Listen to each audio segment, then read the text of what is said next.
Chapter 1: The Gilded Cage. The building did not belong.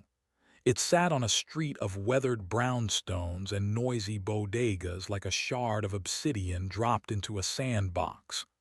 Sleek, black, and silent, the Zenith Float Center absorbed the afternoon sun without reflection. No windows broke the oppressive smoothness of its facade. The only concession to entry was a single, heavy glass door, tinted so dark it mirrored Maya Joshi's own tense expression. She adjusted the strap of her messenger bag, the recorder inside a dense, comforting weight against her hip. Her editor wanted a takedown piece, a scathing exposé on the New Age wellness industry preying on the wallets of the anxious and affluent. Zenith, with its absurdly high prices and cult-like testimonials, was the prime target. She pushed the door. It swung inward with a silent hydraulic hiss, releasing a gust of air that was cool and sterile, smelling faintly of ozone and salt. The city's cacophony vanished, replaced by a profound, cathedral-like quiet. The lobby was a study in severe minimalism. White marble floors, gray concrete walls, and a single, monolithic reception desk carved from a block of pale ash wood. Behind it stood a woman whose serene smile seemed chemically engineered. "Welcome to Zenith," the woman said. Her voice was a low, melodic hum, the kind used in guided meditation apps. Her name tag read Lyra. "You must be Maya. We have you scheduled for the introductory 90-minute float." "That's me," Maya replied, her own voice sounding rough and loud in the sanctum. She pulled out her wallet. "I have a few questions before we start." Lyra's smile never wavered. "Of course, we encourage curiosity. It is the first step toward stillness." Maya resisted the urge to roll her eyes. "Your facility. The parent company is Somnus Solutions, a biotech firm. That's unusual for a wellness spa. What's the connection?" "Somnus Solutions is our benefactor," Lyra said, her hands folded neatly on the polished wood. "They believe, as we do, that mental clarity is the next frontier of human evolution. Their technology simply allows us to create the perfect environment for that journey." "The Zenith pods. What are they beyond fancy sensory deprivation tanks?" "They are vessels," Lyra explained, her eyes having the unfocused quality of someone looking at a distant horizon. "They provide a space free from external stimuli. No light, no sound, no gravity. In that absence, the mind can finally map its own contours. It can heal itself. It is a return to the self." The rhetoric was polished, impenetrable. Maya would get nothing from her. "Right, where do I go?" Lyra guided her down a long, white corridor. The walls were subtly curved, giving the impression of walking through the bleached ribs of some colossal beast. Soft, indirect light emanated from unseen sources, casting no shadows.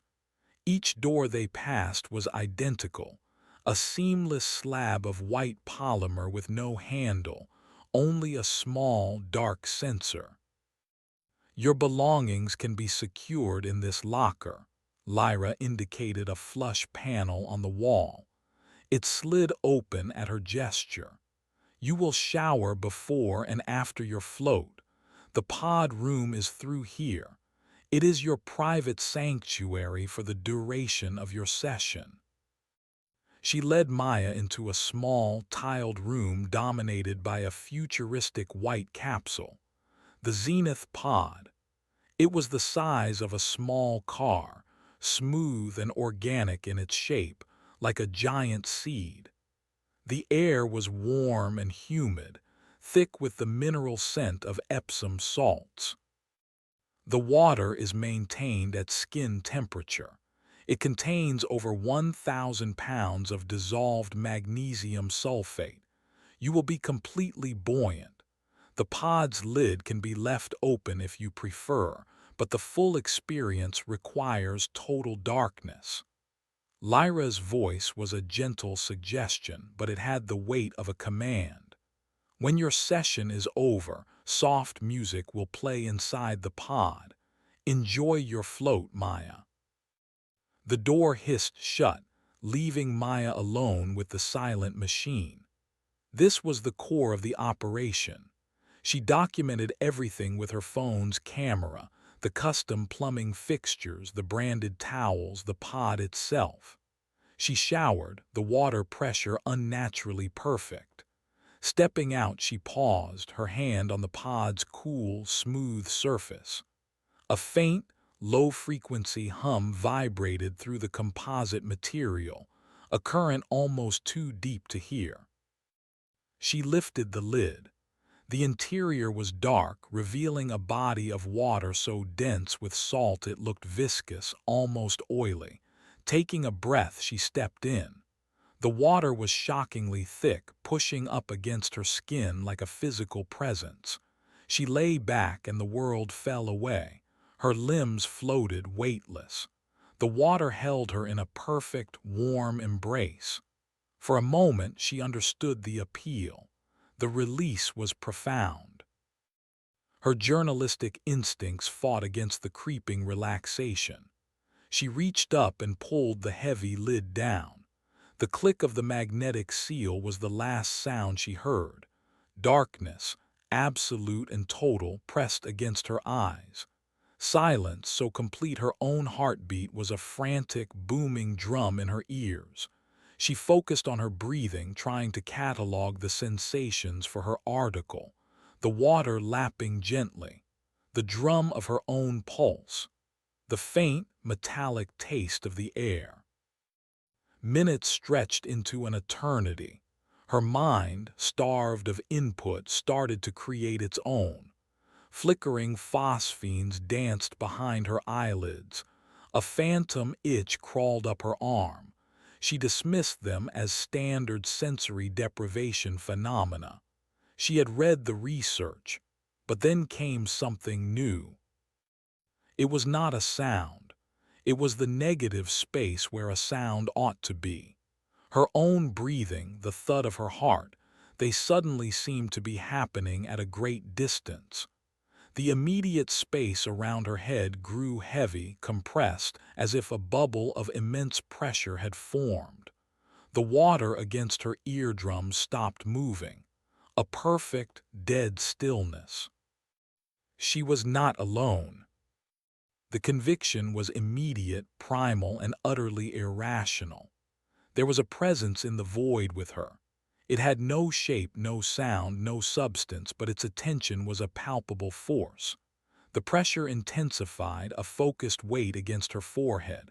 Her mind, her thoughts felt, exposed, scanned. A cold, alien curiosity sifted through her memories. A flash of her childhood home's chlorine-scented swimming pool. The acrid smell of burnt toast from her first apartment. The face of her disappointed father. Intimate, forgotten moments, plucked from her mind like files from a cabinet. Panic seized her. Her muscles bunched, ready to fight, but she was suspended in the liquid dark with nothing to push against. She gasped, inhaling a raw, salty mist. She thrashed, her hands slapping against the slick, buoyant water, searching for the edge of the pod. Her fingers found the inner seam of the lid. She pushed. For a terrifying second it resisted, held down by a force that was not mechanical. Then, with a groan of stressed polymer, the lid lifted. Dim, ambient light flooded her eyes, painfully bright. She was alone in the tiled room. The air was still. She scrambled out of the pod, water streaming from her heart hammering against her ribs. She stood there, dripping and shivering, her body covered in a fine, crystalline sheen of salt. The logical part of her brain screamed hallucination, an oxygen-deprived trick of the mind. But another part, a deeper, colder part, recorded the experience with chilling certainty. The story she had come for was not about fraudulent wellness claims. It was something else entirely. She had gone looking for a scam and stumbled into a tomb. The silence of the Zenith Float Center was not peaceful. It was predatory. She showered again, the hot water a brutal shock to her system. As she dressed, she noticed a faint, reddish mark on her forehead, right where the pressure had been most intense. It was shaped like a perfect circle, a brand. Her hands trembled as she deleted the photos from her phone. Evidence of a shoddy plumbing job was useless now. She walked out of the pod room, down the long, white corridor, her footsteps echoing in the unnatural quiet.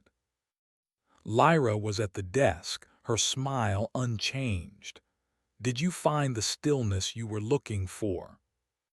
Maya met the woman's placid gaze. "I found something." As she pushed through the heavy glass door and back into the chaos of the city, the noise of traffic and shouting voices was the most beautiful sound she had ever heard. But the silence followed her. It clung to her like the salt that still crusted in her hair, a quiet promise of a return visit.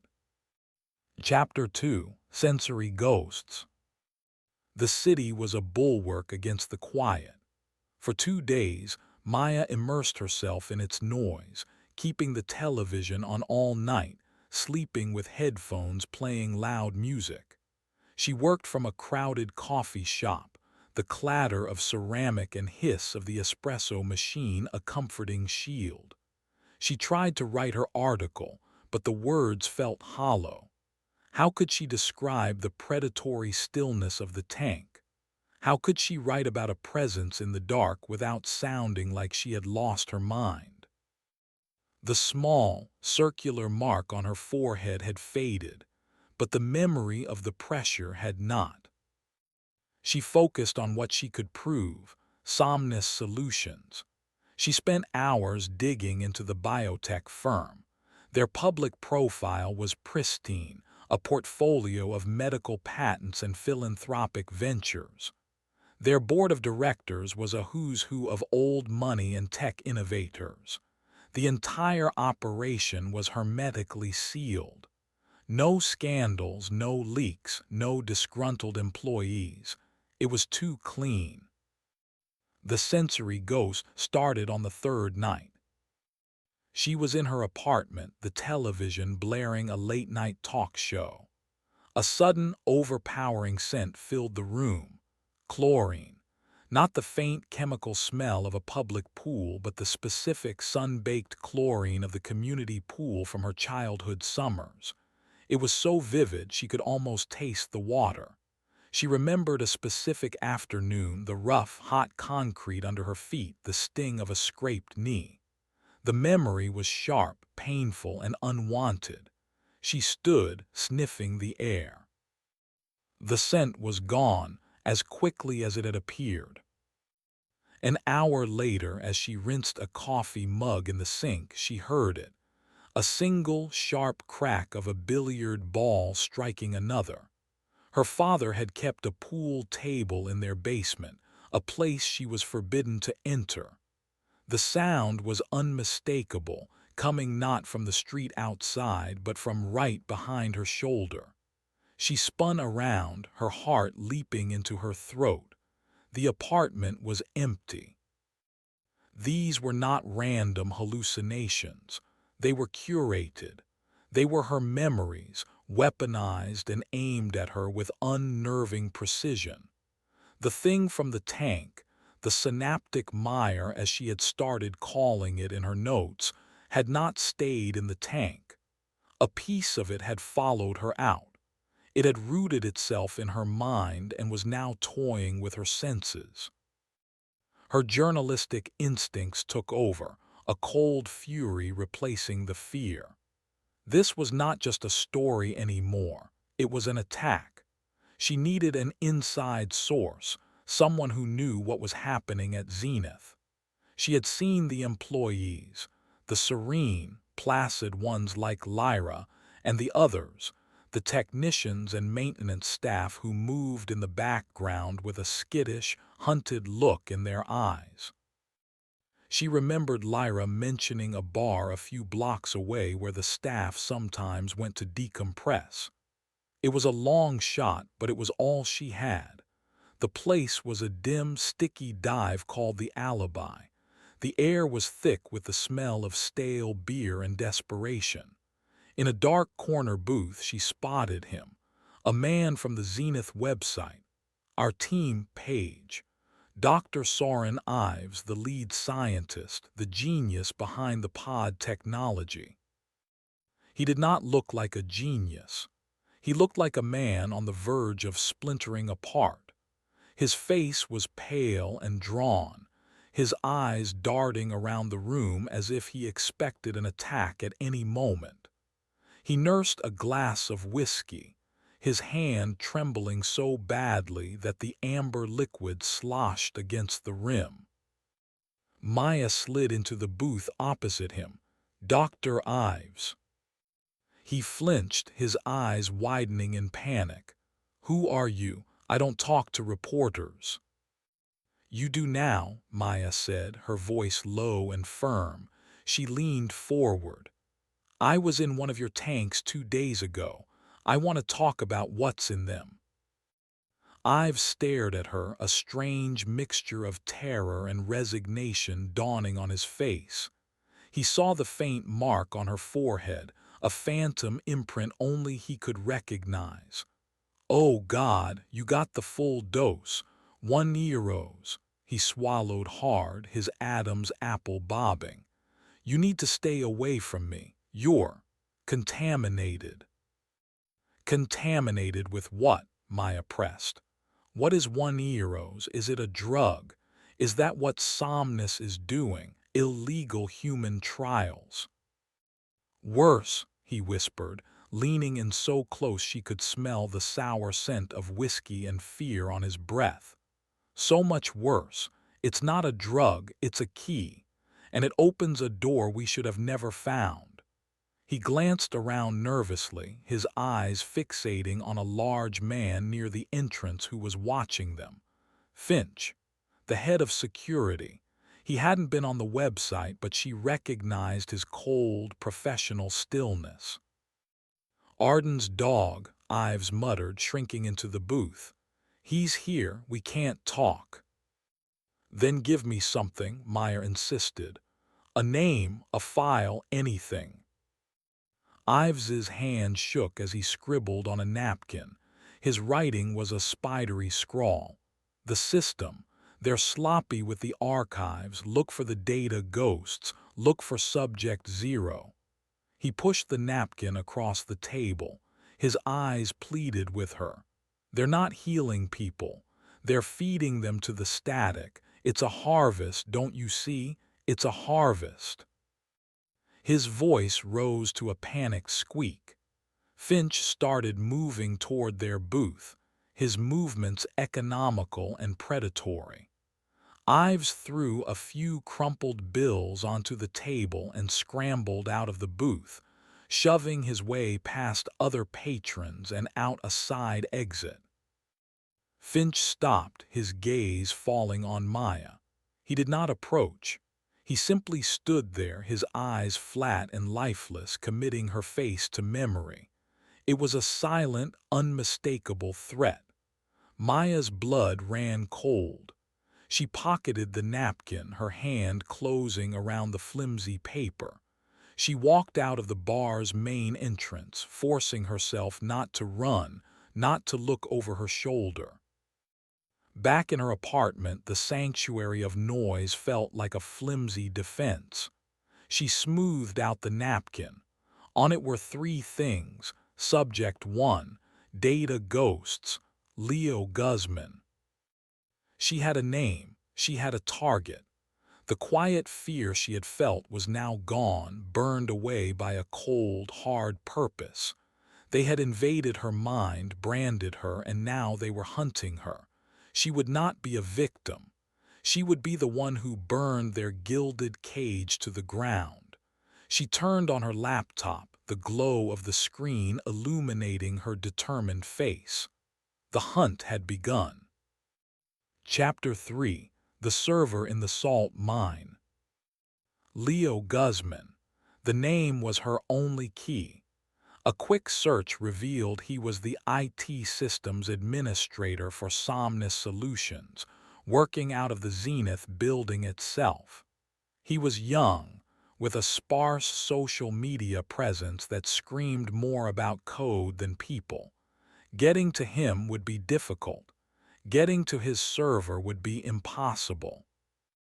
Maya spent a day planning, her apartment transformed into a war room. Floor plans of the Zenith Center, downloaded from the city's public records office, were spread across her floor. She cross-referenced them with employee schedules she managed to coax out of a temp agency that had once supplied Zenith with reception staff. She built a fake identity, a network technician from a third-party contractor Somnus used for server maintenance. A new ID card, a convincing work order, a uniform shirt sourced from an online supplier. Every detail had to be perfect. Finch's face was seared into her memory. She could not afford a single mistake. The plan was to go in during the early evening, a time when the client-facing staff were finishing their shifts, and the night crew, a skeleton team, was taking over. Leo Guzman's office was on the second floor, adjacent to the main server room. The schematics called it the data core. The following evening, she parked her car 2 blocks away and walked toward the Obsidian building. The fake ID was clipped to her belt, a toolbox full of useless diagnostic equipment in her hand. Her heart beat a steady, heavy rhythm against her ribs. She was no longer just a journalist. She was an operative, an infiltrator. The thought was both terrifying and exhilarating. She approached a secondary entrance, a service door at the rear of the building. A bored-looking security guard, not Finch, sat in a small booth. She held up her ID. "Kate Schmidt," she said, her voice steady. "Here for the quarterly diagnostic on the primary servers. You should have a work order." The guard grunted, tapping at his computer. "Yeah, got it, you're late." "Traffic," Maya replied smoothly. "You know how it is." He buzzed her in. The interior of the service area was a stark contrast to the public-facing lobby. It was all exposed conduit, raw concrete, and the hum of industrial machinery. It smelled of disinfectant and cooled air. Following the schematics, she navigated the labyrinthine corridors, her rubber-soled boots silent on the polished floor. She passed no one. The place felt deserted, a high-tech tomb. The second floor was as quiet as the first. She found the door marked Data Core. It required a keycard. Her fake ID wouldn't pass that test. But the plans had shown a maintenance shaft 3 doors down. She pried open the panel. The shaft was tight, choked with fiber-optic cables and ventilation ducts. It was her only way in. She squeezed inside, the metal of the toolbox digging into her back. The air was thick with dust and the heat from the server racks. She crawled, her knees scraping against the rough metal, following the thick bundles of cables toward the server room. She found the grate that opened into the ceiling above Leo Guzman's office. The lights were off. Empty. Good. She dropped silently to the floor, landing in a crouch. The office was a mess of wires, spare parts, and empty energy drink cans. A terminal on the desk was locked. She didn't need it. Her target was the server rack humming softly against the far wall, the one connected directly to the float pod network. She pried open a panel and connected her own portable hard drive, running a program designed to copy raw data packets without tripping immediate security flags. The screen of her tablet lit up. She navigated to the archives, searching for the terms Ives had given her. Subject 1. A single file appeared, heavily encrypted. She set a decryption algorithm to work on it. It would take time. Then she searched for data ghosts. What she found made the hair on her arm stand on end. It was not simple data corruption. It was something else. She pulled up a file flagged as an anomaly. It was supposed to be the session log from a client's float 2 weeks ago. The log started normally. Biometric data, water temperature, session duration.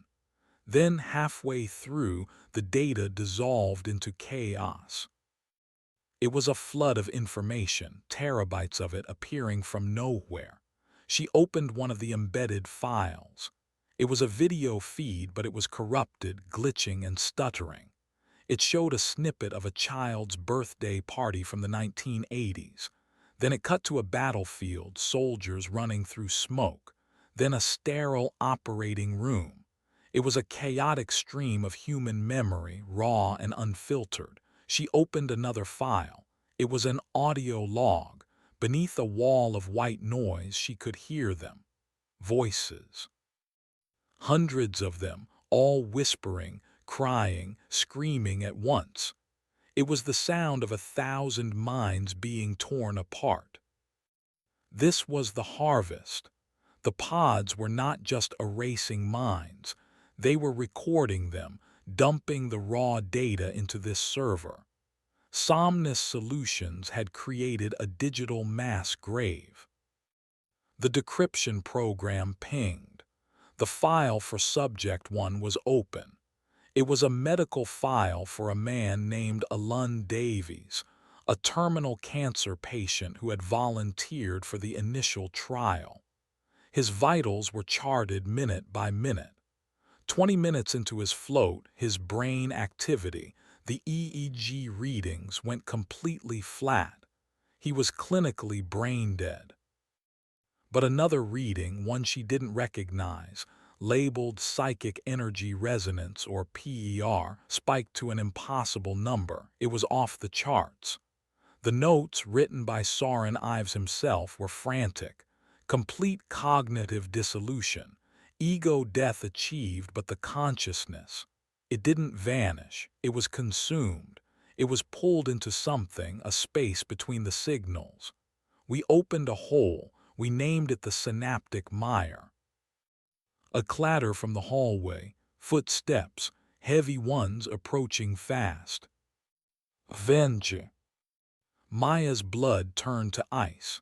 She ripped the drive from the server port, shoving it into her pocket. There was no time for the maintenance shaft. The only way out was the door. She slipped out of Guzman's office, turning in the opposite direction of the footsteps. She ran, her boots slapping against the concrete. An alarm blared, a jarring, whooping sound that echoed through the empty halls. Red lights flashed, painting the sterile corridors in blood. She burst through a stairwell door, taking the steps 3 at a time. She could hear Finch behind her, his pursuit calm and relentless. She hit the ground floor and sprinted for the service exit. It was sealed shut, the magnetic lock engaged. Trapped. She scanned the corridor. At the far end was a door labeled filtration systems. It was her only chance. She ran for it, Finch's footsteps closing in. She threw her shoulder against the door. It burst open into a vast, humid chamber filled with enormous vats and a complex network of pipes. The air was thick with the overwhelming scent of salt. This was the heart of the facility, where they processed the thousands of pounds of magnesium sulfate for the pods. The salt mine. She ducked behind one of the massive vats as Finch entered the room, a heavy-duty flashlight cutting a path through the gloom.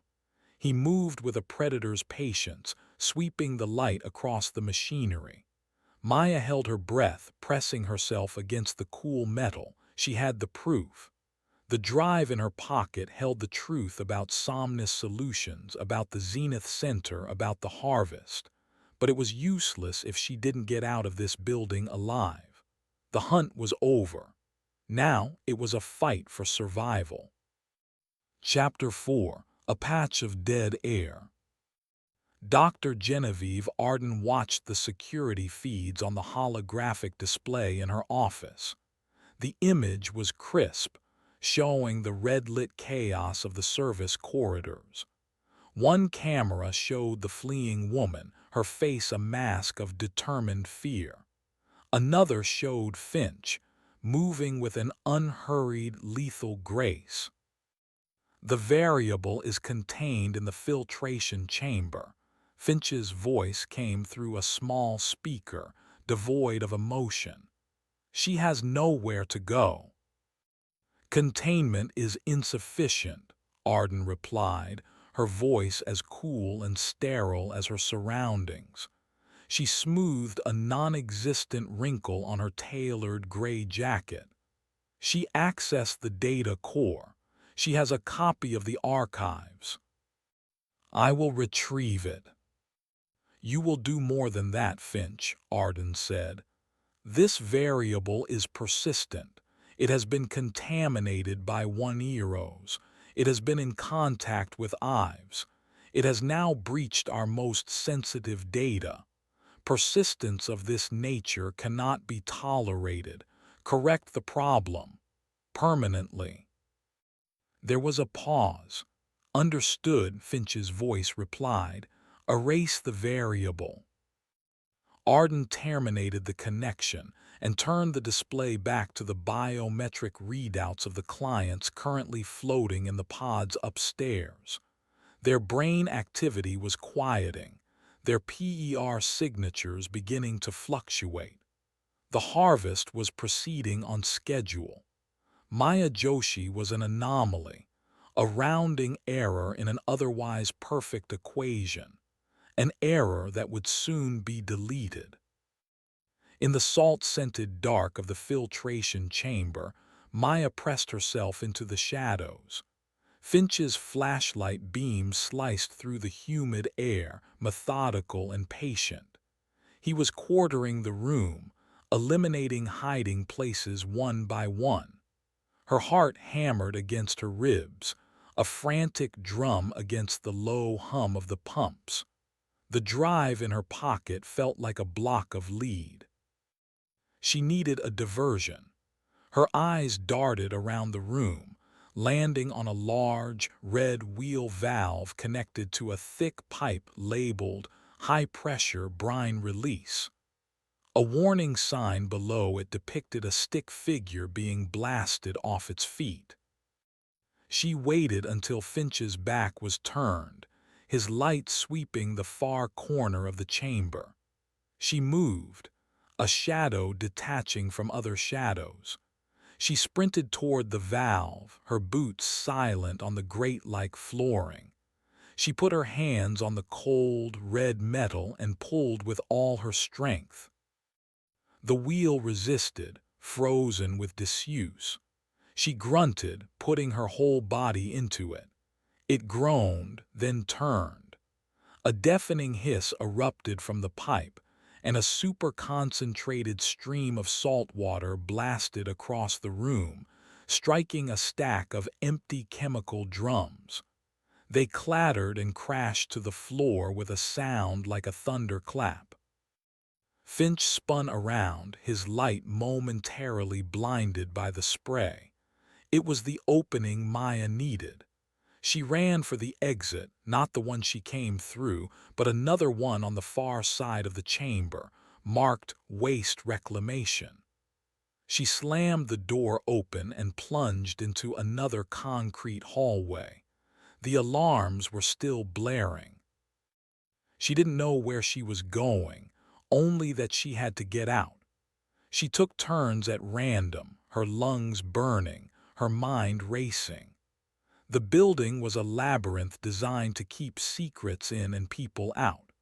She burst into a storage area, a vast room filled with shelves of cleaning supplies, spare parts, and boxes of what looked like marketing materials for the spa. And then she saw it. In the center of the room, under the stark, flashing emergency lights, was a patch of dead air. It was roughly human-shaped, about 6 feet tall. It was not invisible, it was an absence. The dust motes in the air, illuminated by the red lights, swirled around its edges but did not enter its space. The blaring alarm seemed to deaden and warp as it passed through the shape. It was a hole in the world, a stillness. Maya froze, her escape forgotten. This was the thing from the tank given form. The synaptic mire had sent a tendril into reality to greet her. It did not move. It did not threaten. It simply stood there, a silent, patient sentinel of pure dread. The air around it grew cold, the kind of deep, cellular cold that had nothing to do with temperature. The sight broke her nerve. She turned and fled, abandoning all reason. She ran blindly, shoving her way through doors, down corridors, until she found herself in the pristine, minimalist lobby from another lifetime ago. The front door. Freedom. She slammed into the heavy glass, but it didn't budge. The magnetic lock was engaged. She was sealed in. She turned, her back pressing against the cold glass. The lobby was empty, but she was not alone. The stillness was there, standing at the entrance to the corridor, a silent, man-shaped void. It had followed her. Her breath hitched, her mind screamed. She looked for a weapon, a fire extinguisher, anything. But then she saw movement, not from the stillness, but from the side. A figure emerged from a previously unseen door. A janitor, an old man with a deeply lined face and haunted eyes. He pushed a cleaning cart. He looked at Maya, then at the stillness. He showed no surprise, only a deep, weary resignation. He reached into his cart and pulled out a small canvas bag. He tossed it to her. It landed at her feet with a soft, heavy thud. It was a bag of salt, rock salt, the kind used for melting ice. The old man, Hemlock, met her eyes and gave a single, sharp nod toward the stillness. Then he turned and shuffled away, disappearing into the shadows as if he had never been there. The stillness took a step forward. It didn't have feet. The entire shape simply shifted, gliding over the marble floor without a sound. The cold intensified. Maya's mind recoiled from the sheer wrongness of it. She fumbled with the bag, her fingers clumsy with fear. She ripped it open, spilling coarse crystals onto the floor. Acting on pure instinct, she grabbed a handful of salt and threw it at the shape. The effect was instantaneous and violent. The moment the crystals touched the void, they did not bounce off. They vanished. A high-pitched shriek, like feedback from a massive amplifier, tore through the air. The shape convulsed, its edges flickering and dissolving like a corrupted digital image. It recoiled, not in pain, but in outrage, as if it had been touched by something fundamentally anathema to its existence. The front door behind her clicked open. The main alarm had been deactivated. It was a trap. They weren't trying to keep her in. They were trying to force her into a confrontation. She didn't wait to see if the stillness would reform.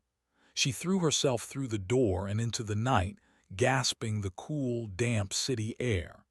She ran without looking back, the handful of salt crystals still clutched in her fist, a desperate talisman against a horror that could erase the world one patch of dead air at a time.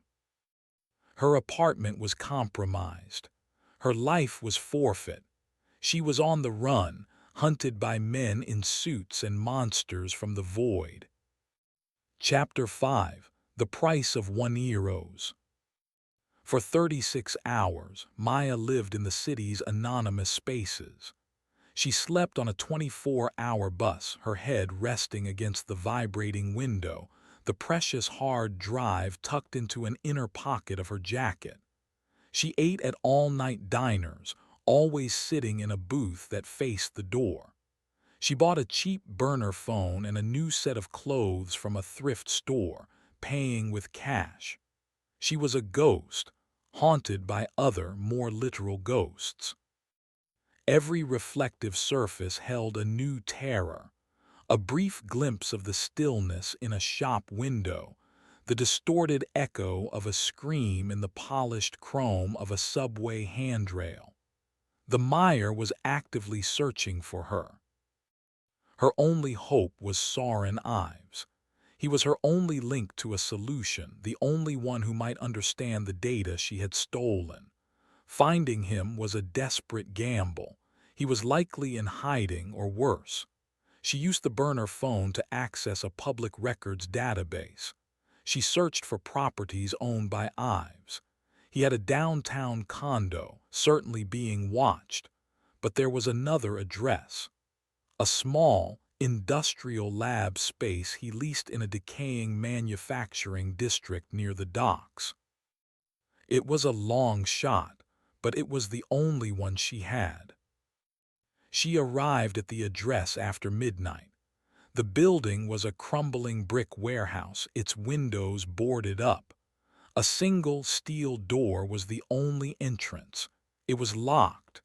Maya, running on pure adrenaline and stale coffee, found a rusted fire escape and climbed, her muscles aching in protest. A third-floor window was loose. She pried it open and slipped inside. The lab was a chaotic mess, a stark contrast to the sterile perfection of Zenith. Wires snaked across the floor.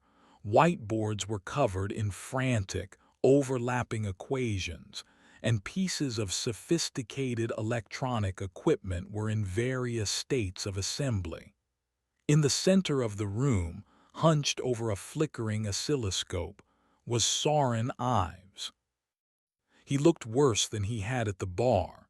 His hair was unkempt, his eyes wild with sleepless paranoia. A half-empty bottle of pills sat next to a soldering iron. "Ives," she said softly. He leaped to his feet, knocking over a stack of schematics. "Stay away, you'll lead them to me." "They're already hunting me," Maya said, holding up her hands. "I went in. I got the data." She pulled the drive from her pocket and held it out. "I saw Subject Zero's file. I saw the data ghosts. I need you to tell me what it all means." Ives stared at the drive as if it were a venomous snake. He collapsed back into his chair, his face ragged with despair.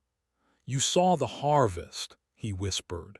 "You saw what Arden is doing." "Tell me," Maya commanded, her voice raw. "Tell me everything. What is the synaptic mire?" Soren began to talk, the words spilling out of him in a torrent of guilt and terror. "It's not a drug, €1. It's a frequency. a specific sonic resonance embedded in a saline solution. I designed it to quiet the mind's chatter, to help soldiers with PTSD access and refile traumatic memories. A cure. I thought I was creating a cure. He ran a trembling hand through his hair.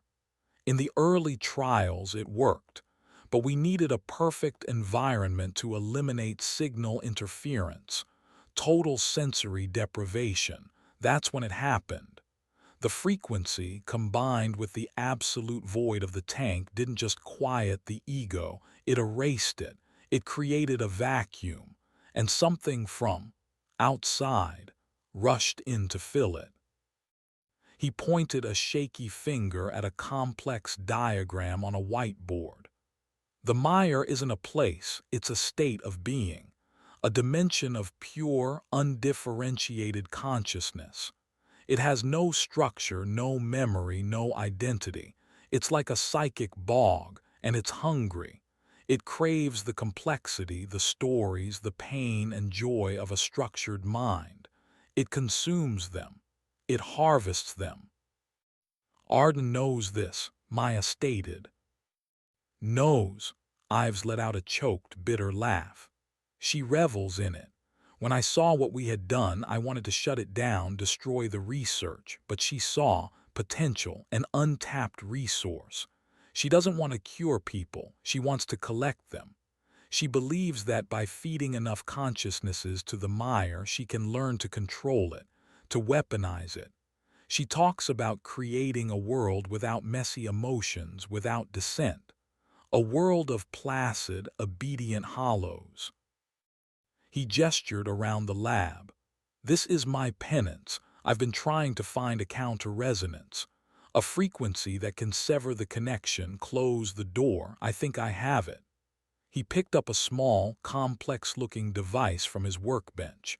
It looked like a modified headset, covered in copper coils and strange-looking emitters. But it's theoretical, untested. Activating this frequency inside a human brain, especially one already contaminated by one-eros. It could amplify the connection instead of severing it. It could shatter the user's mind completely. Or it could work. A loud bang from downstairs made both of them freeze. The sound of a heavy steel door being forced open. They found us. Ives breathed, his face ashen. Heavy, booted footsteps were ascending the stairs. Finch's team. There was no escape. Ives grabbed the headset and the schematics, shoving them into Maya's hands. This is the only chance. You have to get this out. You have to expose them. What about you? Maya asked, her mind reeling. My part in this is over, Soren said, his eyes suddenly clear, a strange calm settling over him. He walked over to a heavy workbench and braced it against the lab door. I built the cage. The least I can do is give the canary a chance to sing. The footsteps were right outside now. A heavy thud struck the door. The workbench shuddered. Go, Ives shouted, pointing to the window she'd come through. There's a fire escape, go now. Another, more powerful slam rattled the door, splintering the wood around the frame. Maya hesitated for a fraction of a second, looking at the man who had unleashed this horror and was now sacrificing himself to stop it. She scrambled for the window, the strange headset clutched in her hand. As she swung her leg over the sill, the lab door burst inward, sending the workbench flying. Finch stood there, flanked by two other men in tactical gear. He raised his sidearm. Ives stood his ground, a defiant, broken man. You're too late, Finch. A single, sharp gunshot echoed through the cavernous warehouse. Maya didn't look. She scrambled down the fire escape. the sound of the shot chasing her into the darkness. She hit the ground and ran, not daring to look back at the warehouse where her only ally had just been silenced. She was alone again, clutching a desperate, untested weapon, and the entire weight of a corporate conspiracy and a cosmic horror now rested squarely on her shoulders. Chapter 6: The Prophet of the Void. The gunshot echoed in Maya's ears long after she had disappeared into the labyrinth of the docklands. She ran until her lungs burned and her legs screamed. The desperate weight of the headset and Sauron, Ives's final sacrifice, pressing down on her. She found refuge in the hollowed-out shell of a derelict ferry, its hull rusted through and listing in the polluted water.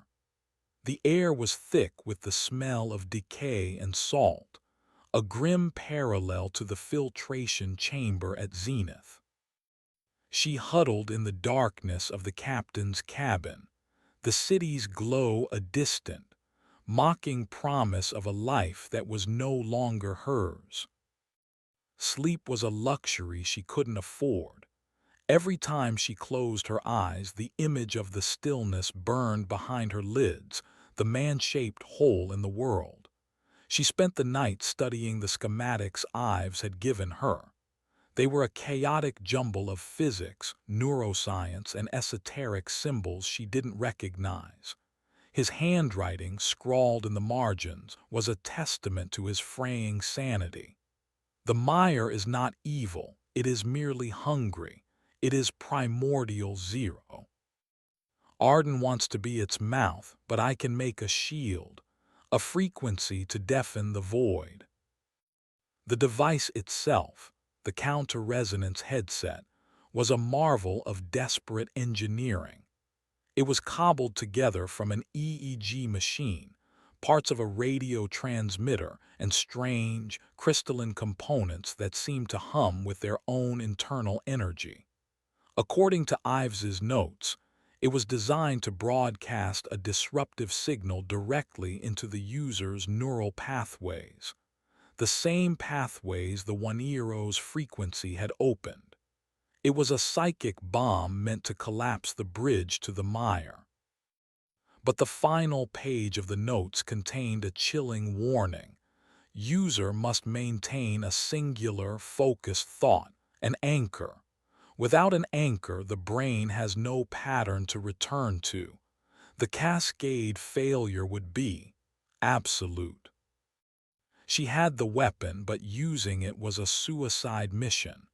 And even if it worked, what then? Releasing the data on the drive would be her word, the word of a fugitive against a multi-billion-dollar corporation. She needed more. She needed corroboration. She needed another victim, another survivor who could testify to the horrors of the float tank. Her mind raced through the data she had skimmed from the Zenith servers. Most files were just raw biometrics, but some had names attached. One name stuck out, flagged not for dissolution or termination, but for successful integration and release. Subject 14, Caleb Vance. The file noted he had attended multiple float sessions and had shown a remarkable and positive adaptation to the Waneiro's frequency. He wasn't a victim in their eyes, he was a success story, a trophy.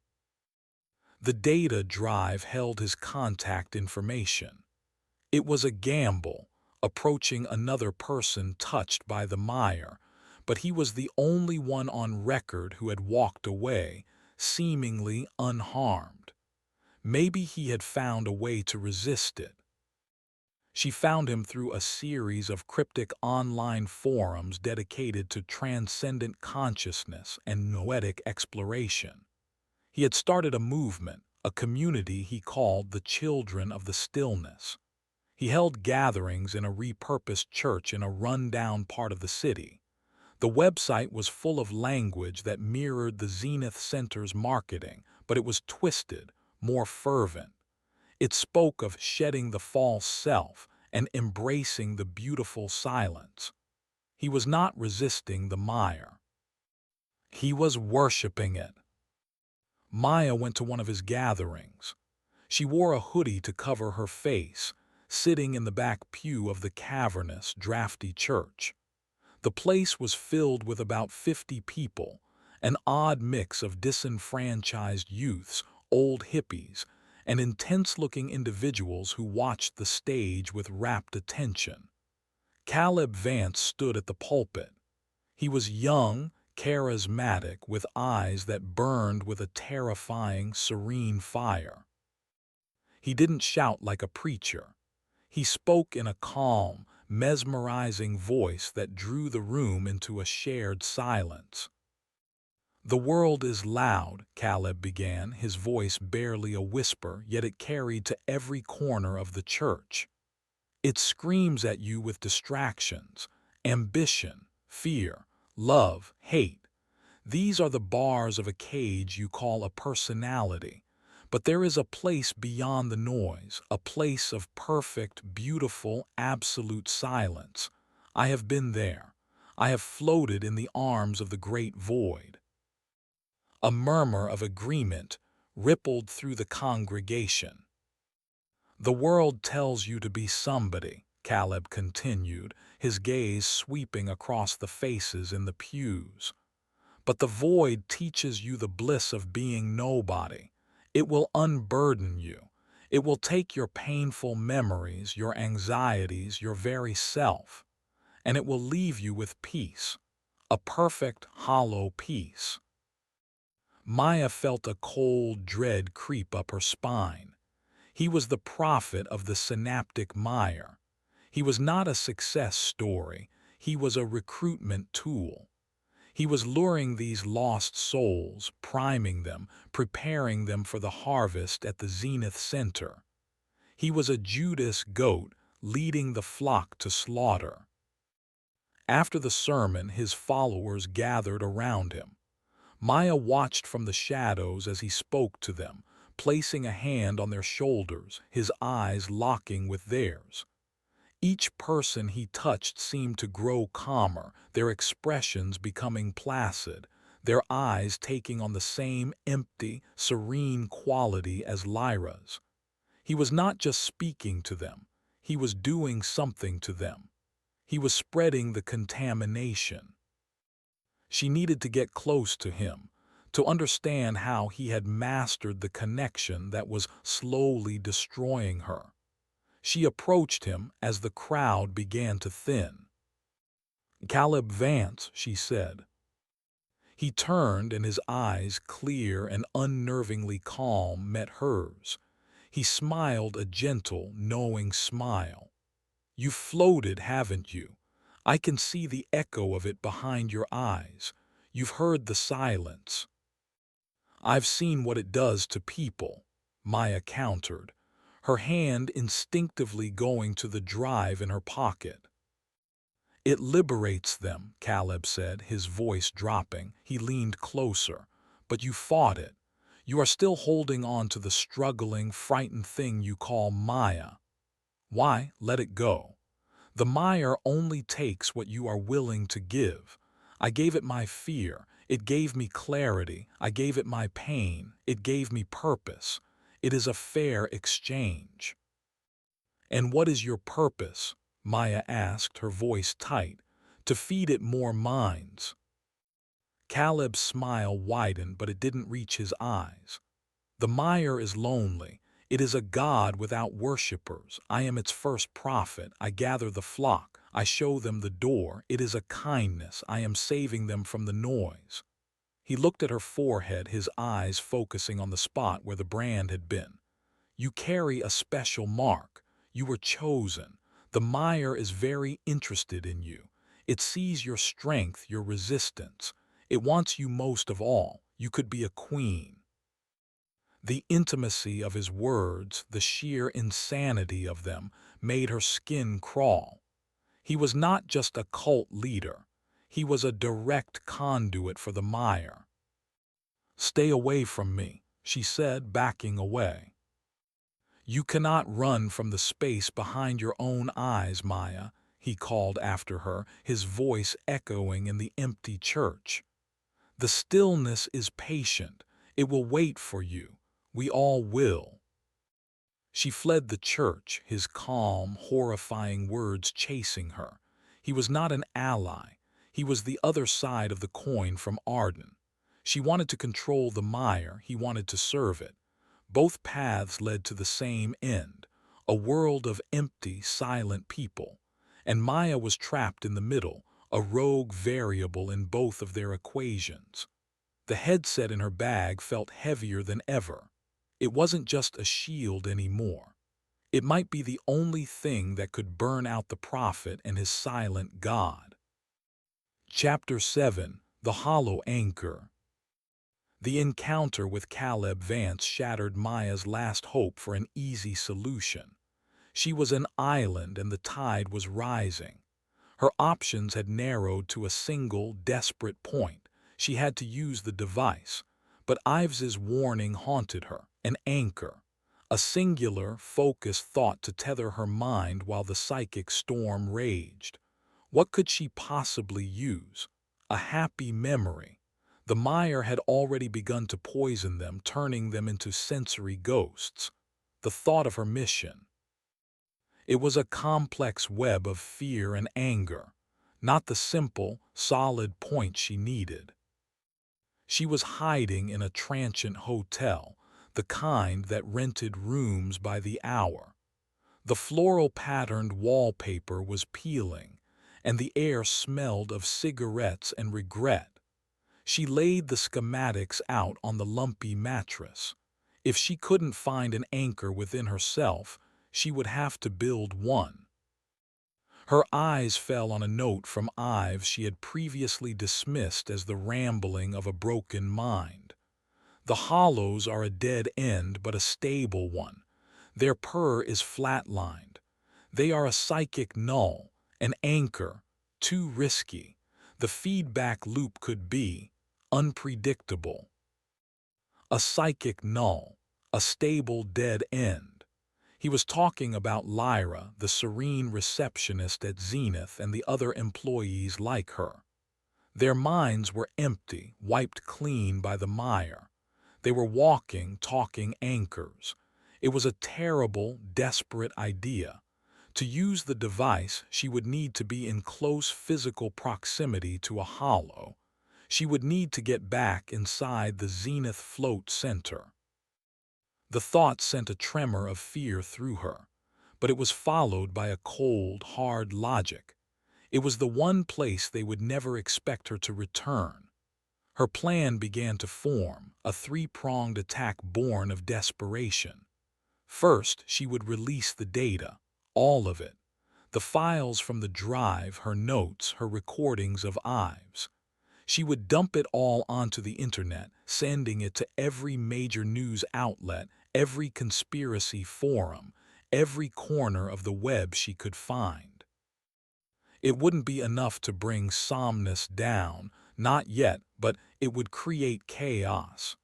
It would draw their attention outward, a digital smokescreen for her real mission. Second, she would contact the one person who might believe her, the one person Ives had trusted. Dr. Anya Sharma, the neurologist. She found Sharma's academic profile online and sent an encrypted email with a single line. "Soren Ives is dead. I have his final project. They are harvesting minds. Meet me." She attached a single, damning file, the audio log of the screaming minds from the data ghost. Third and most terrifying was the infiltration. She would use the ensuing chaos to get back into the spa, find Lyra or another hollow, and use the device. If it worked, it wouldn't just sever her connection to the mire. Ives's notes suggested the feedback loop created by proximity to a hollow could send a targeted psychic shockwave back through the network. It could disrupt the entire system, at least temporarily. It could stop the harvest. The night was a frenzy of activity. From a public library computer, she unleashed the data dump. She watched as the files replicated, spreading like a virus.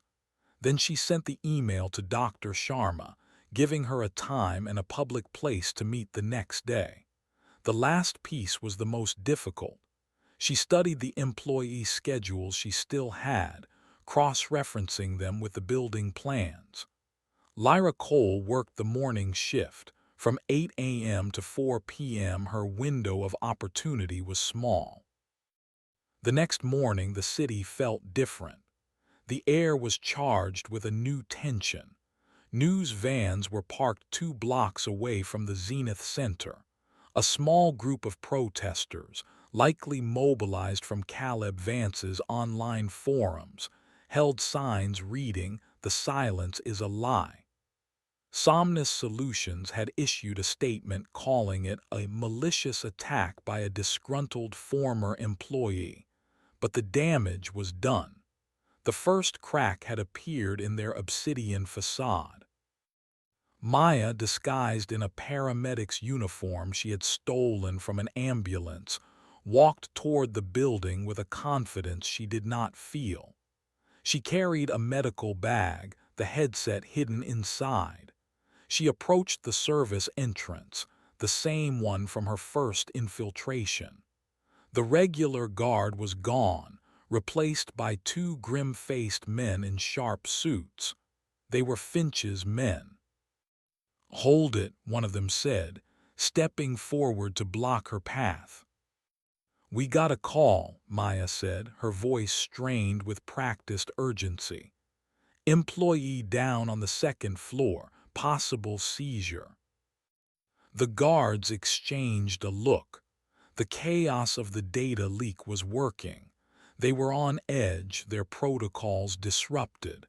"We haven't heard anything about that."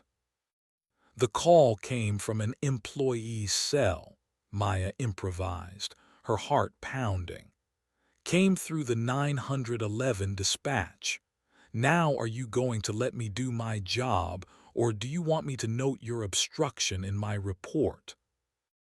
The mention of an official report was enough. One of them grumbled and swiped his card, buzzing the door open. "Make it quick." She was in. The corridors were no longer silent. There was a low hum of anxious activity. Staff members scurried past, their faces tight with worry. She made her way toward the lobby, her eyes scanning for Lyra. She found her standing near the reception desk, directing 2 technicians who were installing a new security panel. Lyra's serene smile was gone, replaced by a mask of cold efficiency. Even under pressure, her movements were calm, her eyes placid. She was the perfect anchor. Maya approached, pulling a stethoscope from her bag. "Ma'am, I need a word with you. We had a report of a medical emergency." Lyra turned. Her empty eyes settled on Maya, and for a split second something flickered within them. A glimmer of recognition. Not of Maya, the journalist, but of Maya, the marked one. The Meyer, looking out through its puppet's eyes, saw her. "There is no emergency here," Lyra said, her voice flat. "You should not be here." It was now or never. "You're right," Maya said, reaching into her bag. "I'm the emergency." She pulled out the headset. It looked like a monstrous metal crown. Lyra's eyes widened, the first genuine expression Maya had ever seen on her face. It was fear, not for herself but for her master. She opened her mouth to scream, to call for security. Maya lunged, clamping the device onto Lyra's head and her own. She fumbled for the activation switch, her fingers slipping on the cold metal. The hollow anchor was in place. The bomb was armed. All she had to do was light the fuse. Chapter 8: The Static Cascade. The moment Maya flipped the switch, the world did not explode. It imploded. There was no sound, no flash of light. There was only a sudden, violent, wrenching sensation, as if her consciousness were being ripped out of her skull.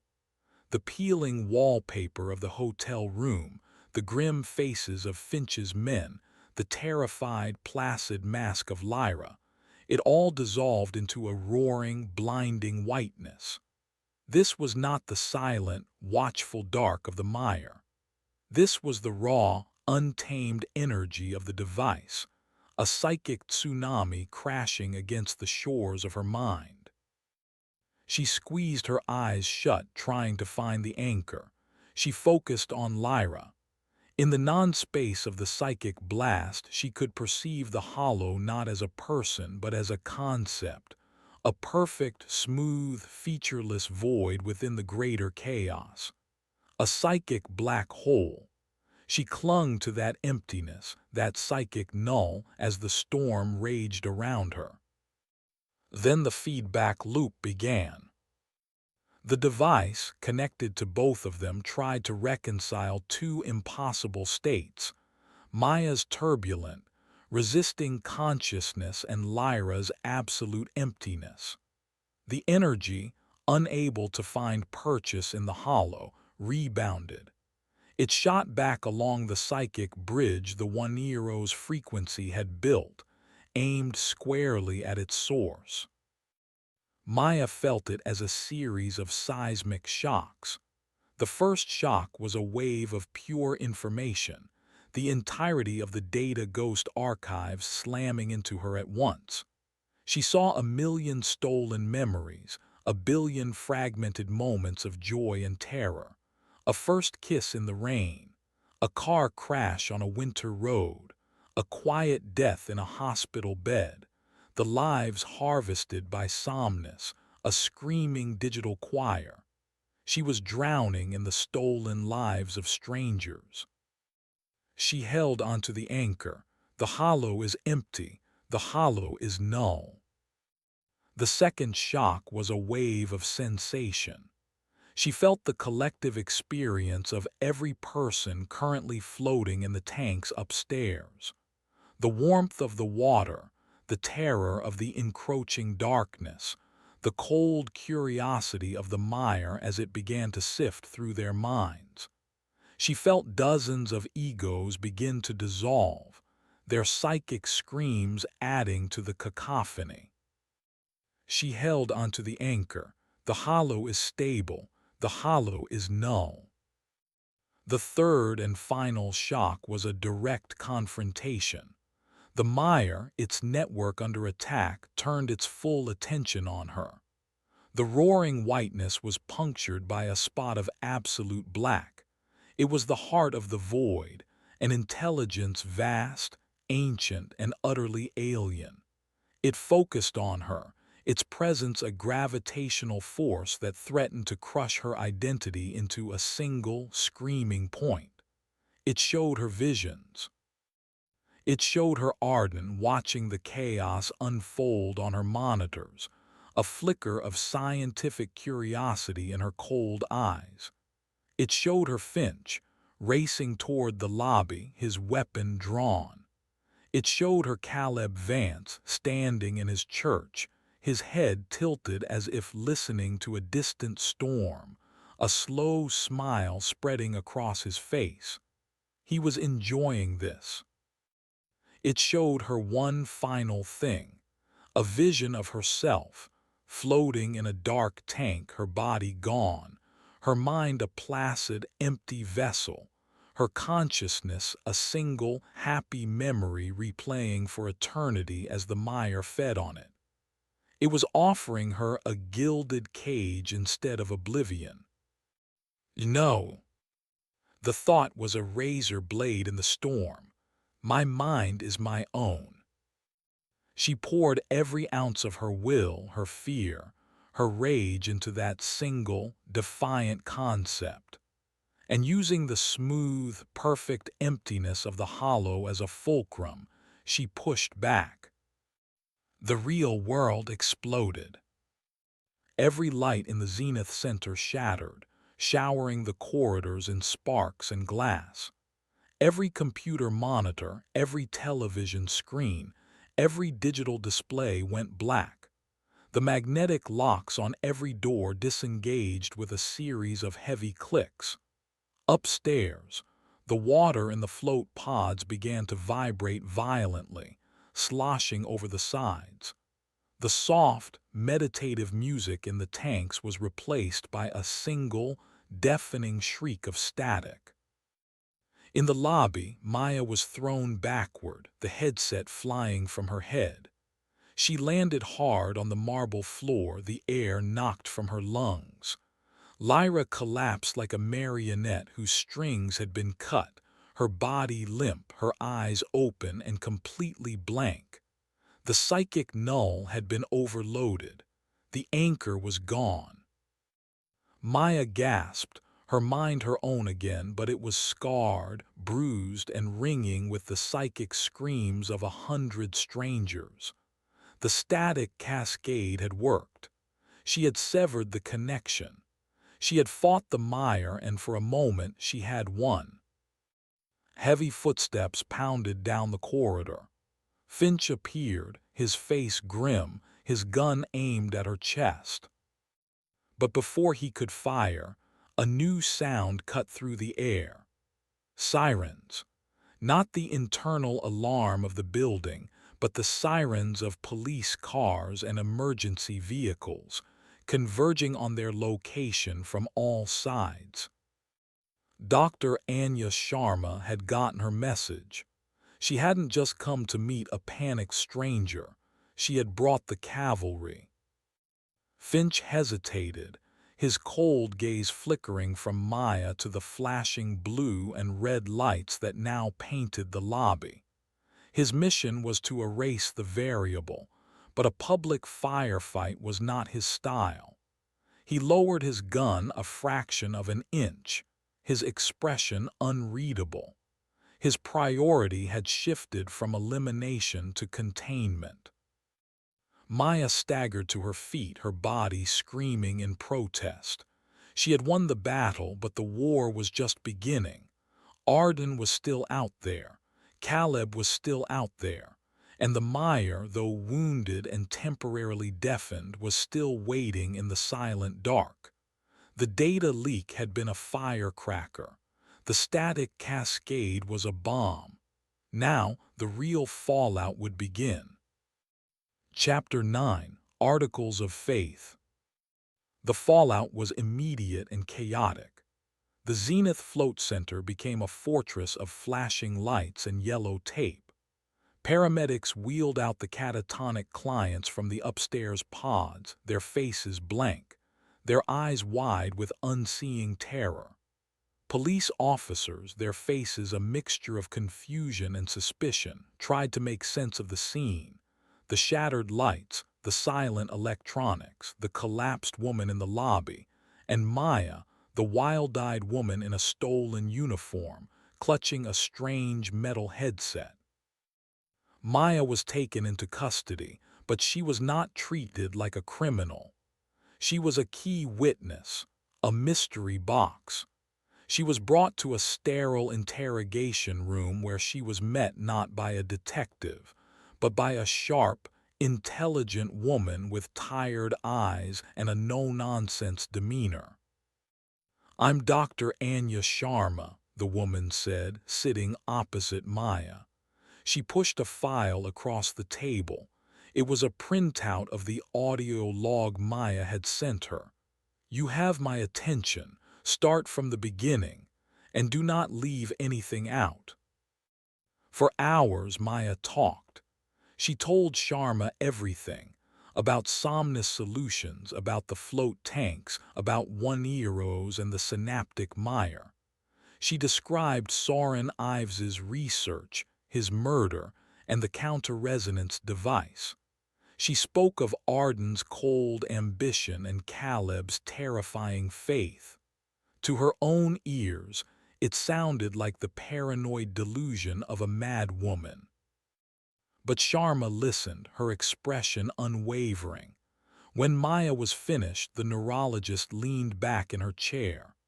Soren contacted me a week ago. He was frantic. He spoke of a cognitive plague. I thought he was having a breakdown. The audio file you sent, the patterns in the white noise, they aren't random. It's structured like a chorus of layered voices. It's impossible, but it's there. Sharma's belief was a lifeline. While Maya was being questioned, a specialized team led by Sharma was examining the evidence. They analyzed the headset. They interviewed the catatonic floaters. They tried to question Lyra, who remained completely unresponsive, a living shell. The data Maya had leaked was being dissected by cybersecurity experts who were baffled by the data ghosts, confirming they were not a hack or a virus, but something else entirely. The official story, pushed by Somnus Solutions' army of lawyers, was industrial sabotage. They painted Maya as a corporate spy, Soren Ives as a disturbed employee who destroyed company property before taking his own life. They claimed the catatonic clients were the result of a neurotoxin Maya had released into the ventilation system. It was a plausible, effective lie. But behind the scenes, a different kind of investigation was taking shape, one led by Sharma and a handful of quiet, serious people from agencies Maya didn't recognize. They saw the patterns. They recognized that this was not a simple corporate crime. Maya was released but kept under protective custody in a secure, undisclosed location.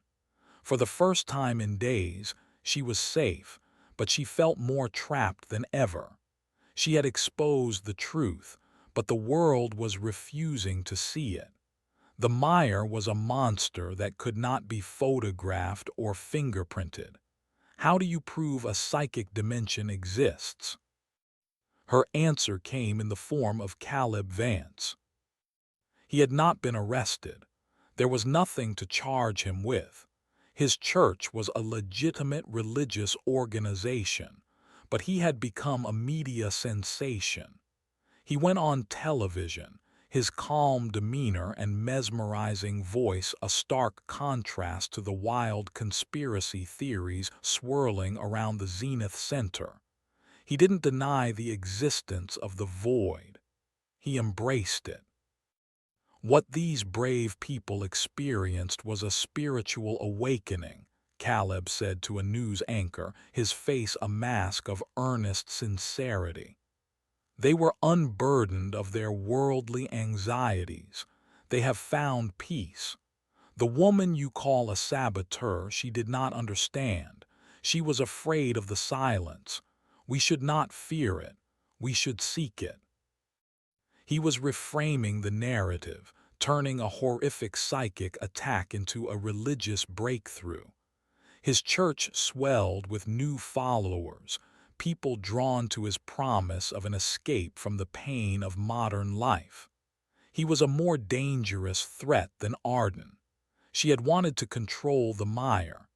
He was giving it a religion, an army of willing sacrifices. Maya watched the interview from her safe house, a cold fury building inside her.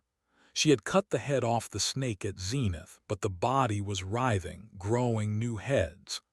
The static cascade had only been a temporary solution. It had severed the connection to the pods, but the 1-Ero's frequency, the key to the mire, still existed.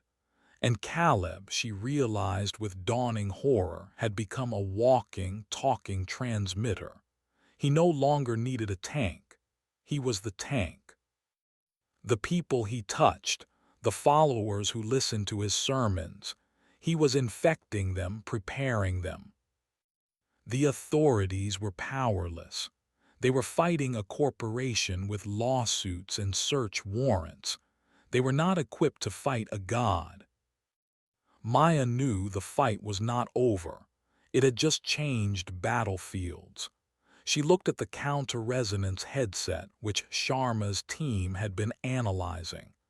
They had managed to recharge it, even strengthen its signal based on Ives's schematics. They saw it as a potential weapon, but they were afraid to use it. They didn't understand what it meant to need an anchor. Maya understood. She knew she was the only one who could wield it. Her next target was not a building. It was a man. She had to confront the prophet. She had to go into the heart of his church, into the center of his new faith, and broadcast a frequency of doubt and defiance. She had to show his followers that the beautiful silence they craved was not peace. It was an endless, hungry scream. Chapter 10. A Symphony of Static. Getting to Caleb was like trying to approach the calm center of a hurricane. His church had become a media circus and a pilgrimage site. His followers, the children of the stillness, had formed a protective ring around him, their placid, smiling faces a wall more impenetrable than any security cordon. They looked at outsiders with a mixture of pity and contempt. They were the saved. Everyone else was just noise. Dr. Sharma was against Maya's plan. It's too dangerous. We don't know what a direct confrontation with Vance will do. The device is untested in that kind of environment. He's not a passive anchor like the Hollow was. He's an active transmitter. The feedback could kill you both. It's a risk I have to take, Maya insisted, packing the floor of the safe house. Your people are fighting somnus in courtrooms. That's a war of attrition they will win. Caleb is winning a war for people's souls on live television. He's building a new nest for the mire. I have to tear it down. Her resolve, forged in the silent dark of the tank and the screaming chaos of the cascade, was absolute. Reluctantly, Sharma agreed. She provided Maya with a plan and support. They couldn't stop her, so they would do their best to help her succeed. The plan was to strike during Caleb's largest ever public sermon, to be held in a rented concert hall. Thousands were expected to attend. It would be broadcast live. The stage was set for Caleb's ascension from cult leader to global spiritual figure. It was the perfect moment to pull the plug. Maya would not go in alone.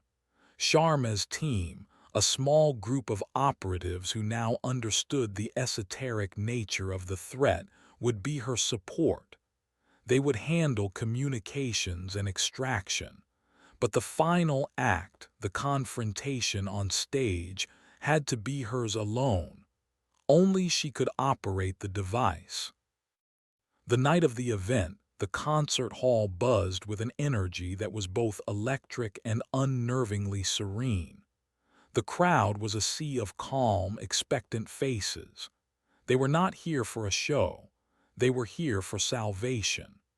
Maya, disguised as a stagehand with a headset for communication with Sharma's team, moved through the backstage chaos. The counter-resonance device was hidden in a duffel bag, modified to look like a piece of audio equipment. "He's on stage, Maya," Sharma's voice crackled in her ear. "The PER readings are off the charts. He's generating a field that's affecting the entire audience. It's like a low-level version of the One-Ero's frequency, broadcast through sheer charisma." Maya peered through the heavy stage curtain. Caleb stood in the center of a single spotlight, his arms outstretched. He wasn't speaking. He was just standing there, smiling, bathing in the adoration of the crowd. The silence in the hall was absolute, a shared, hypnotic trance. "I have to go now," Maya whispered into her mic. Once I activate the device, I'll be offline. Be careful, Maya. Find your anchor. She took a deep breath. This time her anchor was not an absence, it was a presence, a memory, the face of Soren Ives, defiant and broken, sacrificing himself. The sound of his final, desperate plea, give the canary a chance to sing. She would be his song, a symphony of static. She walked out from behind the curtain, carrying the device. She moved with purpose, her steps sure. A few of Caleb's followers on the stage moved to intercept her, their expressions of peace turning to cold anger. "She is noise," one of them said. "She must be silenced." But Maya did not stop. She walked directly toward Caleb, who watched her approach, his smile never faltering. He saw the device in her hands and understood. "You've come to share in the silence, Maya," he said, his voice amplified throughout the hall. "But you bring such a loud toy." "I'm here to change the station," she replied, her voice steady. She was 10 feet away when she placed the headset on her own head and flipped the switch. The world vanished in a flash of white noise, more powerful than before. The psychic energy from 1,000 minds in the hall, all focused on Caleb, amplified the device's power exponentially. The storm was a galaxy of screaming suns. She found her anchor, Soren's face, his sacrifice, the desperate hope for a cure. She was no longer just a receiver, she was a broadcaster. She focused the device's energy not as a wave but as a pinpoint beam aimed directly at Caleb. In the psychic space, she saw him clearly. He was not a man anymore. He was a gateway, a gaping wound in reality, and through him, the synaptic mire was pouring into the world. He was its beating heart. She slammed her psychic broadcast into him. Caleb staggered on the stage, a gasp escaping his lips. For the first time, his smile vanished, replaced by a look of shock and pain. In the psychic realm, the mire recoiled, shrieking in fury. It had been ambushed in its own temple.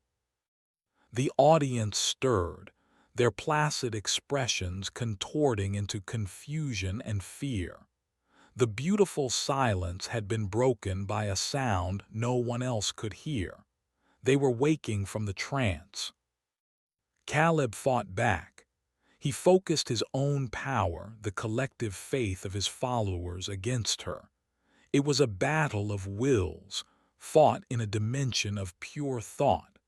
He showed her visions of her own failure, of the world consumed by the mire, of an eternity of silent, hollow peace. But Maya had something he did not. She had pain, she had rage. She had the memory of every life the mire had consumed. She had Soren's guilt and his hope. She was not hollow, she was full. She pushed with everything she had, her anchor a burning star in the psychic void. Let them hear the screams. The feedback loop was cataclysmic. A visible wave of shimmering energy erupted from the stage. The speakers in the hall blew out, showering the front rows with sparks. The live broadcast cut to static. Caleb screamed, a raw, human sound of pure agony. The gateway was collapsing. He fell to his knees, clutching his head. Blood trickled from his nose and ears. The link was broken. He was just a man again, a broken prophet alone on a dark stage. The crowd erupted in panic, a wave of humanity surging toward the exits, their divine experience shattered into a nightmare of confusion. Maya ripped the headset off, her own body screaming in protest. The psychic backlash was immense. She collapsed, her vision blurring. Sharma's operatives rushed the stage, grabbing her, shielding her from the chaos. As they dragged her away, she looked back at Caleb. He was kneeling on the stage, surrounded by the wreckage of his church, his face buried in his hands. He was weeping. He had heard the silence. Now, for the first time, he was hearing the noise of a mind that was truly, utterly alone. The prophet had lost his God. Maya had won. She had silenced the prophet and scattered his flock. But as she was carried out into the night, she knew a chilling truth. She had not destroyed the synaptic mire. She had only made it angry. She had taken its voice, its nest, and its prophet. And a silent, patient, and now hateful God was still out there, listening in the dark, waiting for a new door to open. Chapter 11. The Echo Chamber. Victory felt like drowning. In the aftermath of the concert hall, Maya was adrift in a sea of sterile debriefing rooms and quiet observation chambers. Dr. Sharma's task force, a nameless, government-funded entity that seemed to exist in the spaces between official agencies, treated her with a strange reverence. She was their oracle and their weapon, a patient to be studied and a soldier to be aimed. They kept her isolated, safe, and suffocated her with professional concern. Her body healed, but her mind bore the scars. Sleep offered no respite, only a recurring dream of a vast, silent ocean beneath a black sky, its surface littered with the wreckage of 1,000,000 minds. Sometimes she would feel a tremor in that ocean, a deep, abiding rage directed at her. The mire was not gone. It was watching her from its wounded throne. The world outside her gilded cage struggled to process the dual catastrophes. The Zenith event and the Symphony Hall panic were stitched together by the media into a tapestry of conspiracy and modern hysteria. Somnus Solutions, with its infinite resources, waged a war of information. They painted Maya as the unstable nexus of it all, a terrorist who had allied herself with the disturbed Sauran Ives. They produced manufactured evidence, paid expert witnesses, and cast a fog of reasonable doubt over everything. Dr. Arden remained invisible, a ghost in the corporate machine, pulling strings from the shadows. It was Sharma who brought her the first sign that the nightmare was evolving. She entered Maya's room, her face grim, and placed a tablet on the table. "This is from the long-term care facility where we're housing the catatonic Zenith clients," Sharma said. "Watch this." The video showed a clean, white hospital room. A man, one of the clients Maya had seen being wheeled out of the spa, sat staring at a blank wall.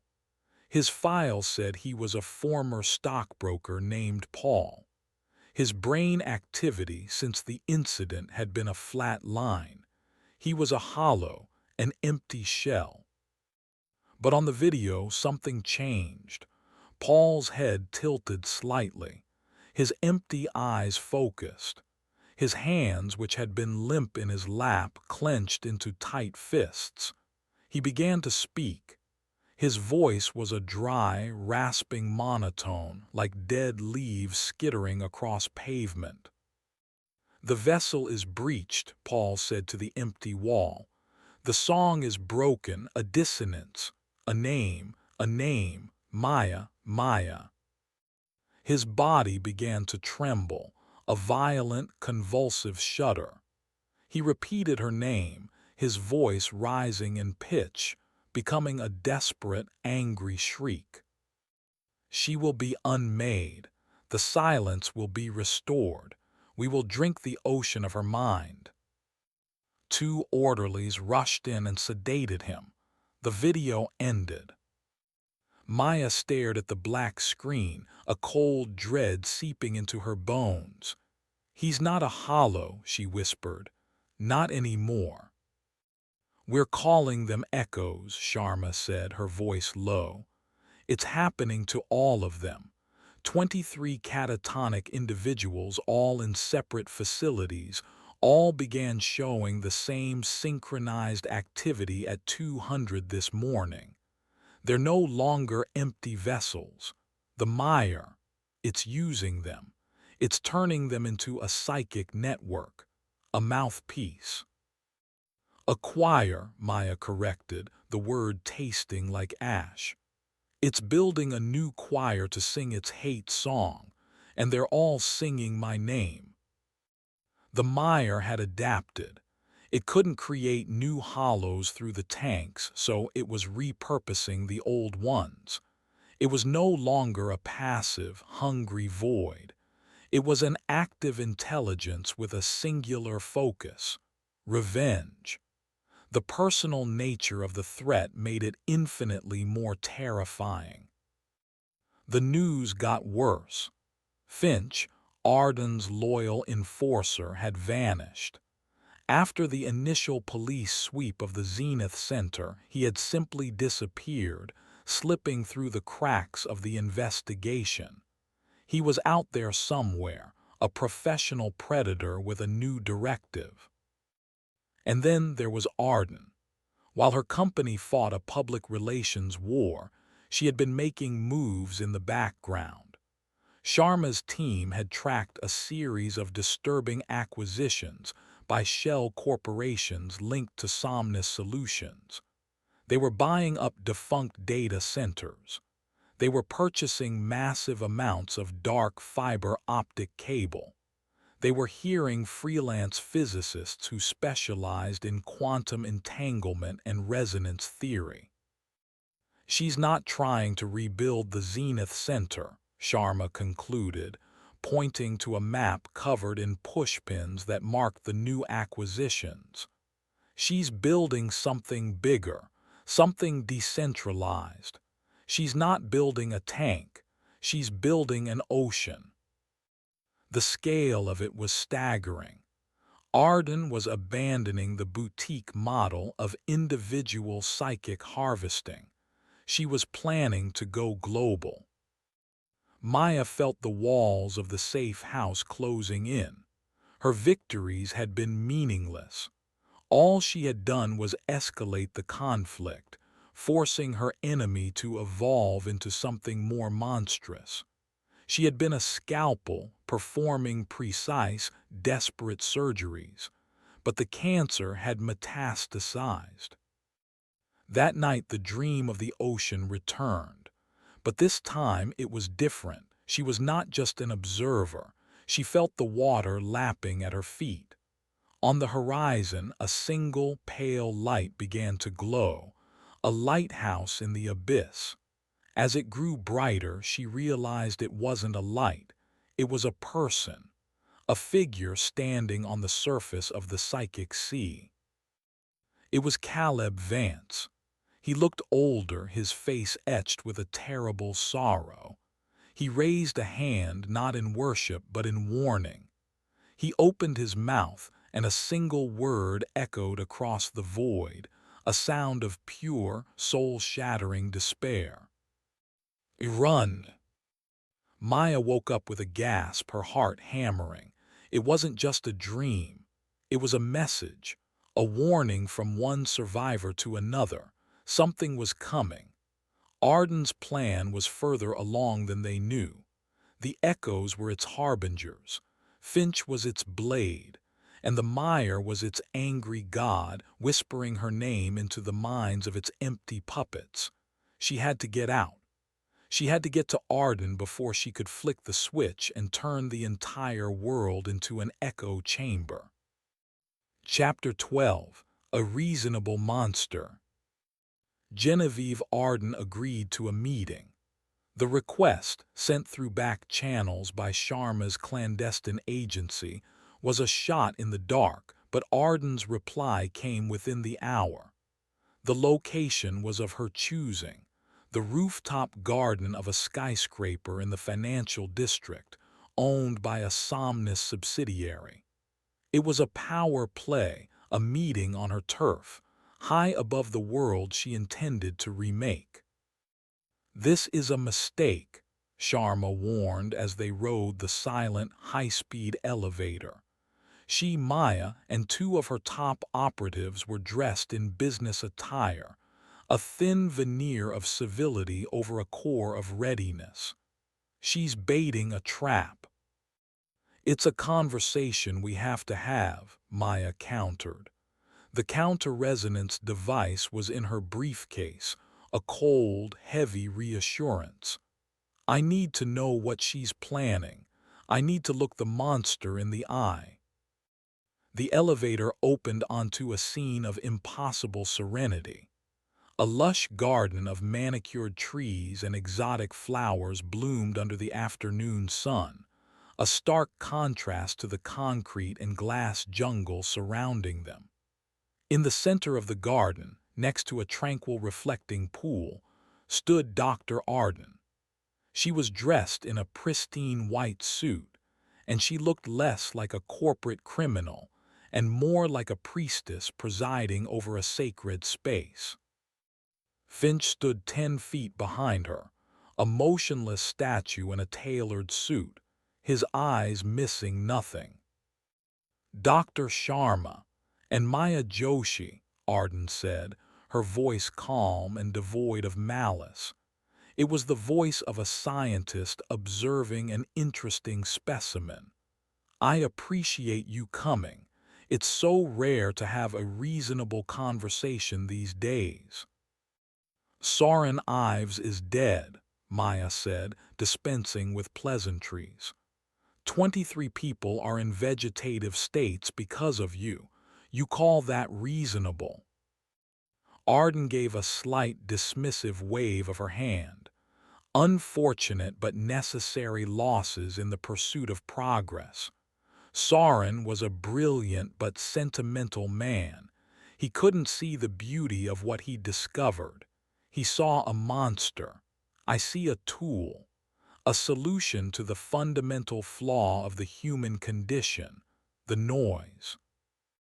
She gestured at the city sprawling beneath them. "Look at it, a symphony of chaos, billions of minds all screaming with fear, ambition, and pointless anxiety. It is an inefficient, painful, and unsustainable model. I offered them peace, a quiet harbor." "You offered them oblivion," Sharma retorted. "You fed them to a predator." "A predator," Arden smiled, a thin, bloodless expression. "You misunderstand the mire. It doesn't hate, it doesn't think. It is a fundamental force like gravity. It is a dimension of pure potential. It only becomes a predator when it encounters the jagged, chaotic energy of an unstructured mind. It tries to smooth what is rough, to quiet what is loud. The dissolution of the ego is merely a side effect of this natural process." Her logic was terrifying, airtight in its psychopathy. She had reframed cosmic horror as a law of physics. "My method was flawed," Arden conceded, her gaze falling on Maya. "The Zenith model was too small, too contained, and you were an unforeseen variable. Your resistance to the 1 Ero's frequency is remarkable. You did not just resist the mire, you injured it. You focused its attention. You gave the formless void a face to hate." She let that sink in before continuing. "Your actions, while disruptive, have been instructive. Your static cascade, your attack on the prophet Vance. You did not close the door, Ms. Joshi. You blew the door off its hinges. The mire is no longer contained. It is leaking. Its influence seeps into the world like radiation. The echoes are just the beginning. Soon you will see spontaneous manifestations. psychic cancers, conceptual blind spots. You tried to save the world, but you have merely given it an incurable disease. A cold knot formed in Maya's stomach. Arden was twisting the truth, making Maya the villain of her own story. "And what is your solution?" Maya asked, her voice tight. "A new model," Arden said, her eyes gleaming with intellectual fervor. "If the mire is leaking into our world, then we must regulate the flow. I am not building tanks anymore. I am building a global tuning fork." She pointed to a communications tower on a distant skyscraper. "The infrastructure is already in place. Cell towers, satellite networks, public Wi-Fi. I am going to broadcast a new 1 Eros frequency. Not the potent dose we used at Zenith, but a subtle, low-level signal. It will not be strong enough to dissolve the ego, not at first. It will simply tune it." "You're going to drug the entire planet," Sharma breathed, her face pale. "I am going to harmonize it," Arden corrected. "I will quell the global anxiety. I will smooth the jagged edges of the collective consciousness. I will turn the screaming chaos of humanity into a placid, predictable hum. And in that quieted state, humanity can coexist with the mire. It can feed on the low-level psychic energy without needing to harvest the soul. It will be a perfect, sustainable symbiosis. I will be the shepherd of a quiet flock, and you, Ms. Joshi, will have no monsters left to fight." It was a vision of hell disguised as utopia. A world of emotional zombies, their sharp edges sanded down, living as contented livestock for a cosmic horror. "We will stop you," Maya said, her hand tightening on her briefcase. Finch took a half-step forward, his hand twitching inside his jacket. Arden's smile never wavered. "You cannot. You are analog players in a digital game. My work is already complete. The system is automated. It goes live in 72 hours. This meeting was not a negotiation. It was a courtesy. A final report to the scientist who started the competing experiment." She looked directly at Maya, her eyes holding a spark of genuine scientific curiosity. "The question I have, the one my models cannot predict, is what happens when a global, harmonizing frequency encounters a mind as loud and resistant as yours. Will you be the one note of dissonance that collapses the entire symphony? Or will you simply be crushed by the silence?" She turned and walked toward the elevator, Finch falling into step behind her. "Enjoy the view. It will be the last time you see the world in all its beautiful, messy chaos."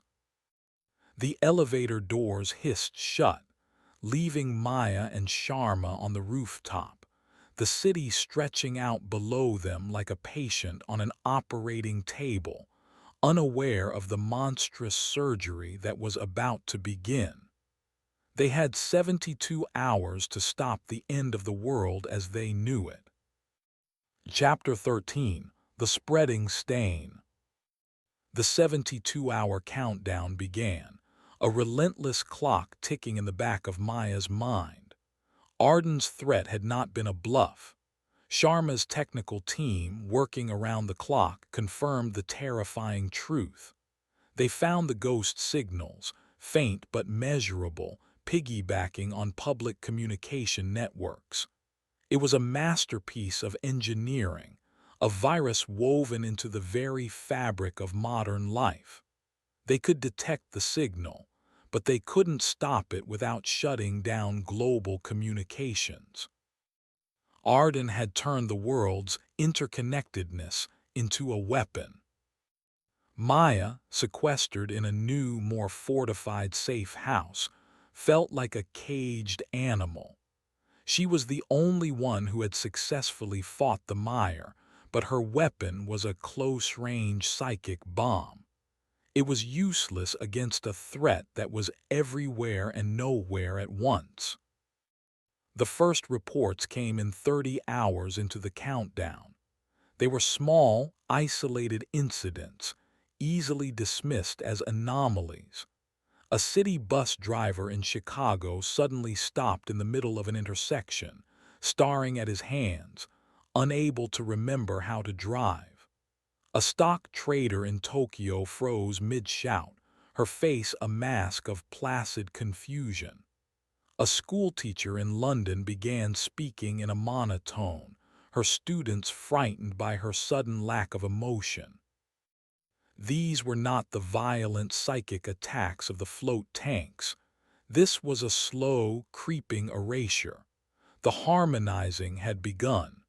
The world was being sanded down, one mind at a time.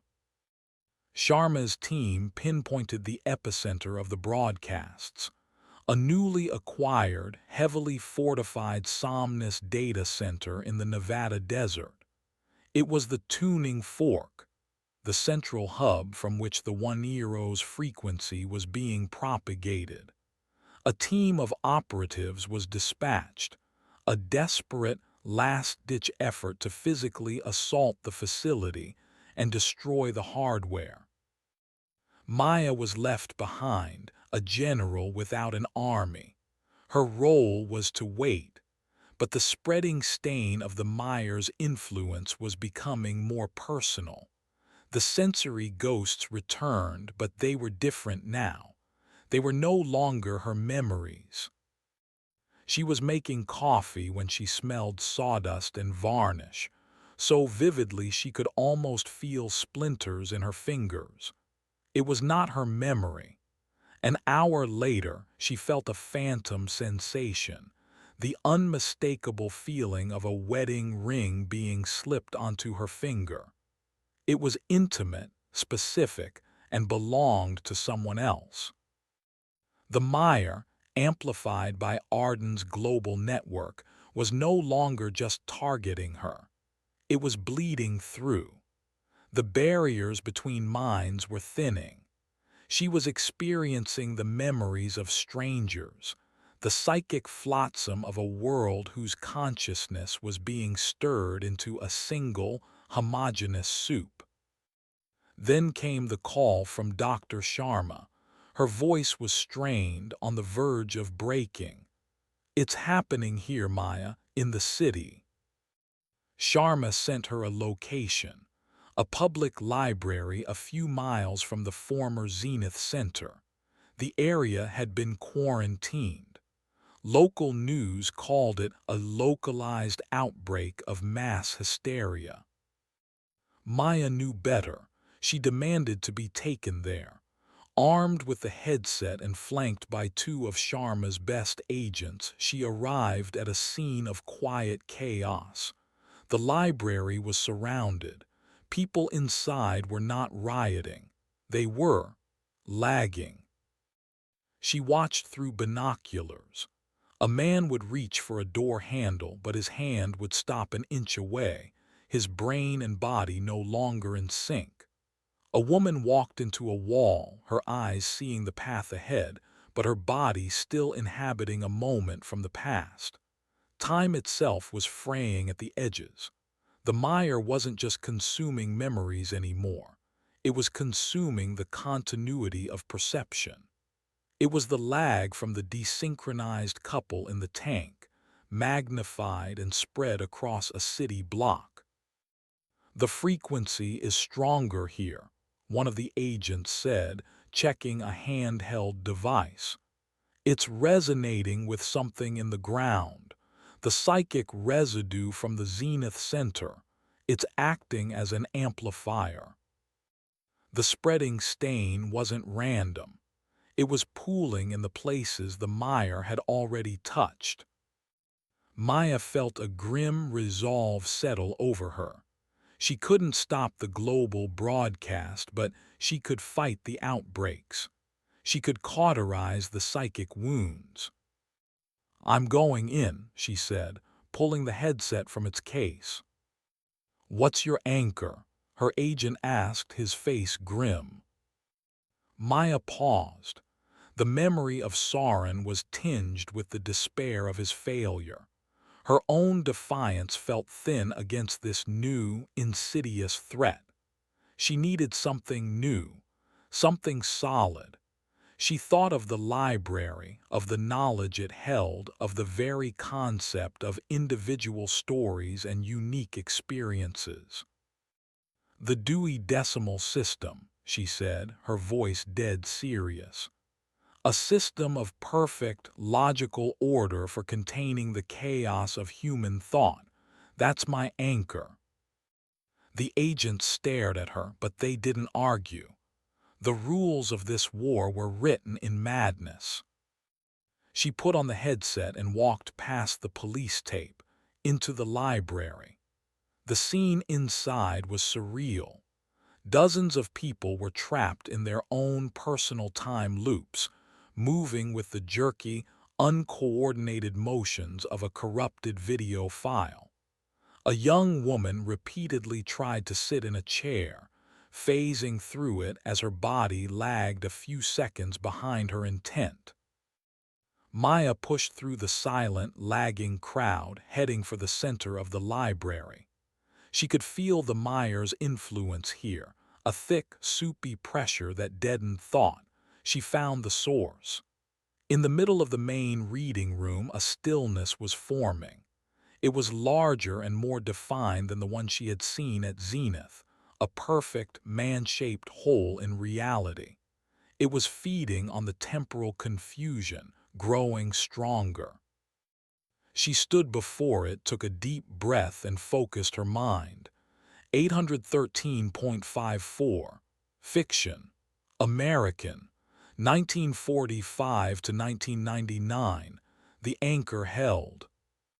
As she flipped the switch, the psychic blast was different this time. It was not a chaotic storm. Guided by her anchor of pure order, it was a structured wave, a pulse of pure logic. It slammed into the lagging consciousnesses of the people around her, attempting to realign them, to force them back into the correct moment in time. It slammed into the stillness. The void shuddered. It didn't shriek this time. It retaliated. A wave of pure chaos washed over Maya. She saw visions of books burning, of libraries turning to dust, of all knowledge being erased into a single, stupid word. The mire was learning. It was fighting her on her own terms. Her anchor buckled. 791.43. Motion pictures. The system was fraying. The mire was pushing back, its chaotic influence overwhelming her imposed order. The stillness began to solidify, its edges becoming sharp and defined. She was losing. This localized manifestation was stronger, more focused than she had anticipated. The global network was feeding it, nourishing it. She had walked into a trap. The outbreak wasn't an accident. It was bait. And the mire, through its new, vast network, had reeled her in. Chapter 14. The Prophet's Confession. Her anchor was shattering. The logic of the Dewey Decimal System dissolved into meaningless numbers under the mire's focused assault. The stillness in the library advanced on her, its presence a crushing weight of pure anti-existence. She was going to be erased, her mind wiped clean by the very monster she had tried to fight. Then something new entered the psychic fray. A voice. Not a scream or a whisper, but a clear, resonant thought that cut through the chaos. It fears structure. It fears a story with an ending. The voice was filled with a profound, terrible sadness. It was the voice from her dream, Caleb Vance. His thought, his intervention, was a momentary distraction, but it was enough. The pressure on Maya's mind lessened for a fraction of a second. She seized the opportunity, abandoning her failing anchor and grabbing onto the new one, the concept of an ending, a final chapter, a full stop. She focused all her will into that single, powerful idea. This story ends, and unleashed it. The psychic pulse that erupted from the headset was not one of order or chaos, but of finality. It struck the stillness not as an attack, but as a conclusion. The void shape did not shatter or shriek. It simply stopped. It ceased to be, like a sentence that had been finished. The pressure in the library vanished. The lagging people stumbled, their bodies and minds violently snapping back into sync. They looked around, dazed and terrified, with no memory of the preceding hours. Maya ripped the headset off, gasping, her nose bleeding freely. She had survived, but only because of the impossible intervention of her former enemy. Back in the secure facility, Sharma's team was baffled. Their instruments had registered a second psychic signature during the event, one that originated from the maximum security psychiatric hospital where Caleb Vance was being held. "He helped you," Sharma said, her expression a mix of awe and disbelief. "Why?" "I need to talk to him," Maya said. "He knows something we don't. He knows how to fight it from the inside." The meeting was arranged. The psychiatric hospital was a grim, modern fortress. Caleb was in a padded observation room, not for his own safety, but for the safety of others. He sat on a simple cot, dressed in a plain gray jumpsuit. The fire was gone from his eyes, replaced by a deep, haunted emptiness. He looked like a man who had stared into the sun and been blinded.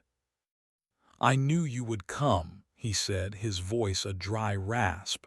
He didn't look at her, he looked at the wall. "I can still hear it sometimes, a faint echo. It's angry with me. It says I betrayed it." "You saved me," Maya said, standing on the other side of a thick pane of reinforced glass.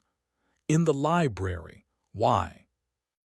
"Because you are the only one who can still hear the story," Caleb replied, a flicker of his old, poetic cadence returning.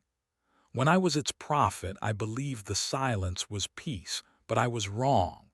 The Meyer doesn't want peace. It wants a world without stories. It hates endings because endings give stories meaning. It hates individuals because individuals have unique stories. It wants one story forever. A single, unending, monotonous hum." He finally turned to look at her, and his eyes were filled with a terrifying clarity. "Arden thinks she is its shepherd. She is a fool. She has built it a nervous system, a way to touch every mind on the planet.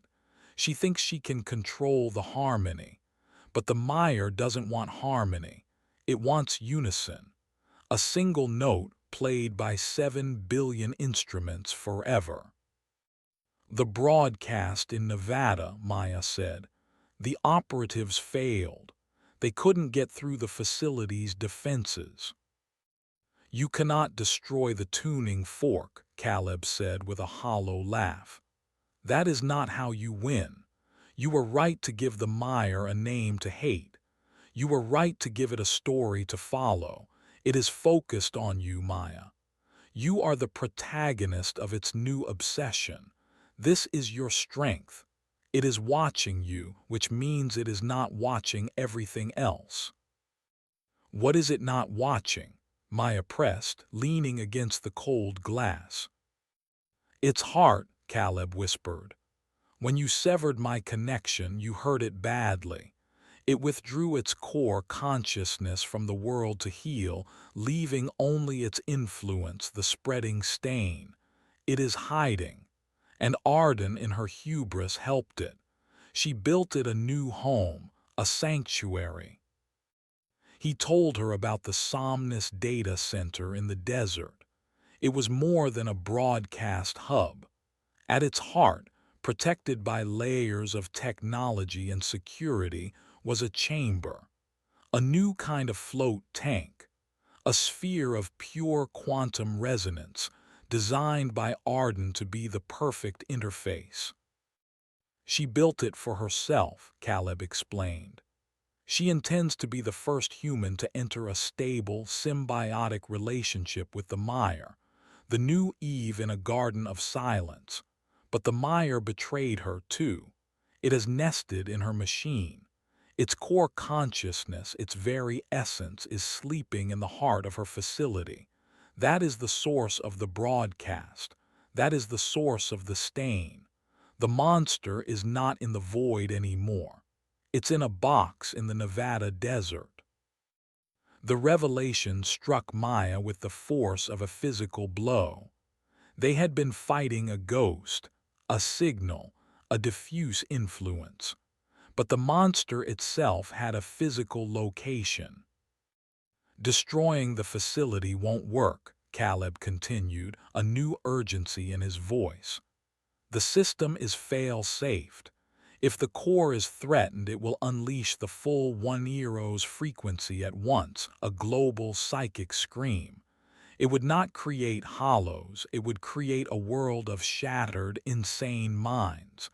You cannot destroy the heart. You must put it to sleep, permanently. How? Caleb looked at the headset Maya carried in a reinforced case.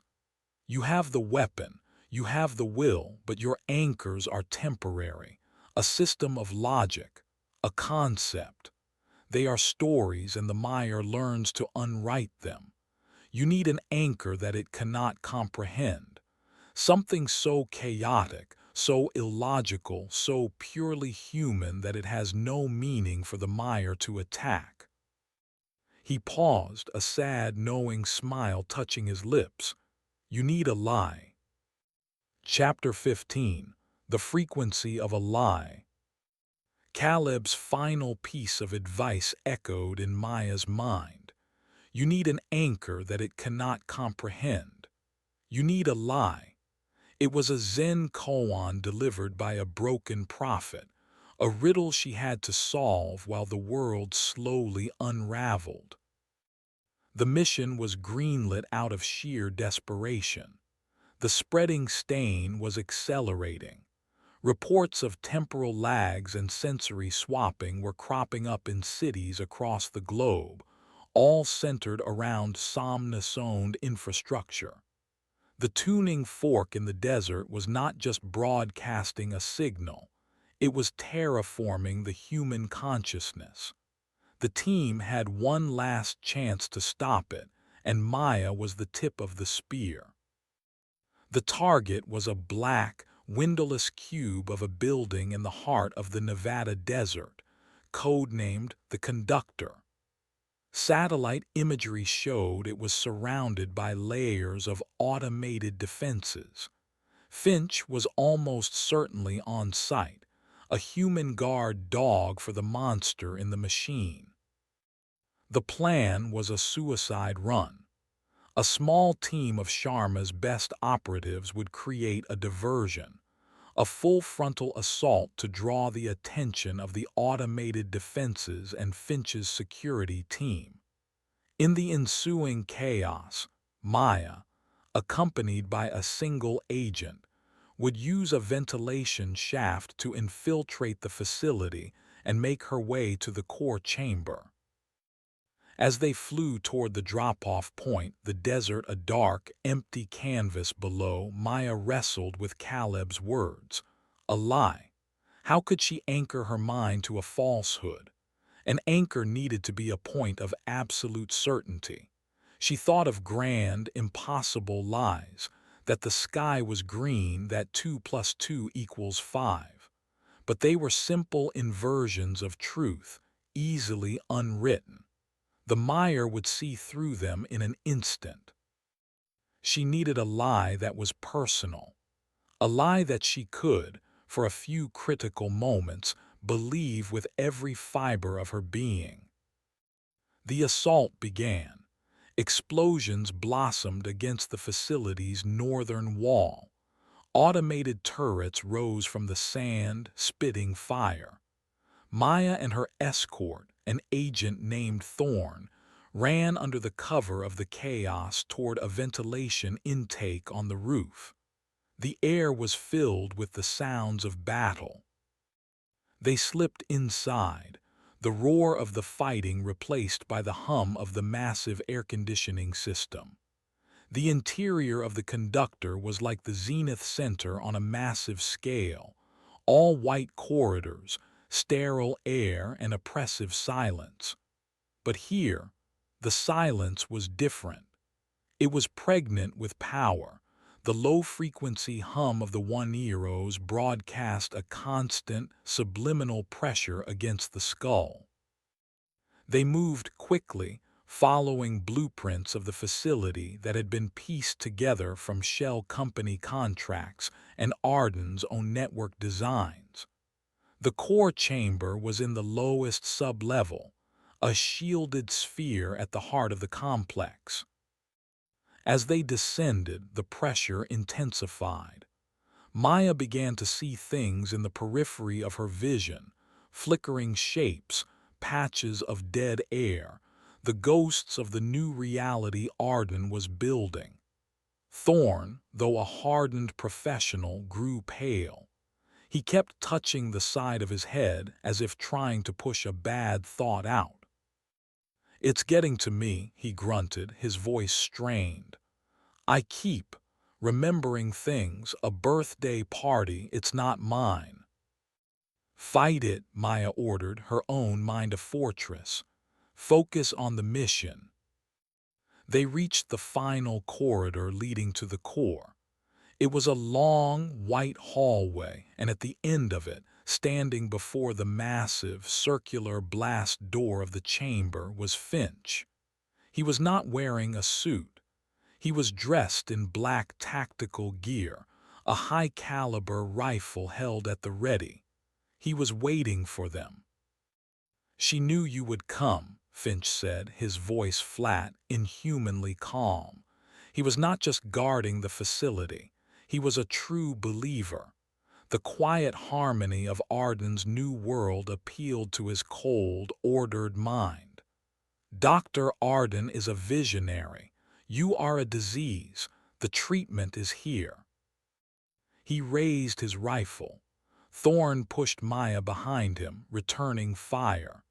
The corridor erupted in a deafening exchange of bullets. Thorn was good, but Finch was a machine. A single, precise shot from Finch's rifle caught Thorn in the chest, sending him sprawling.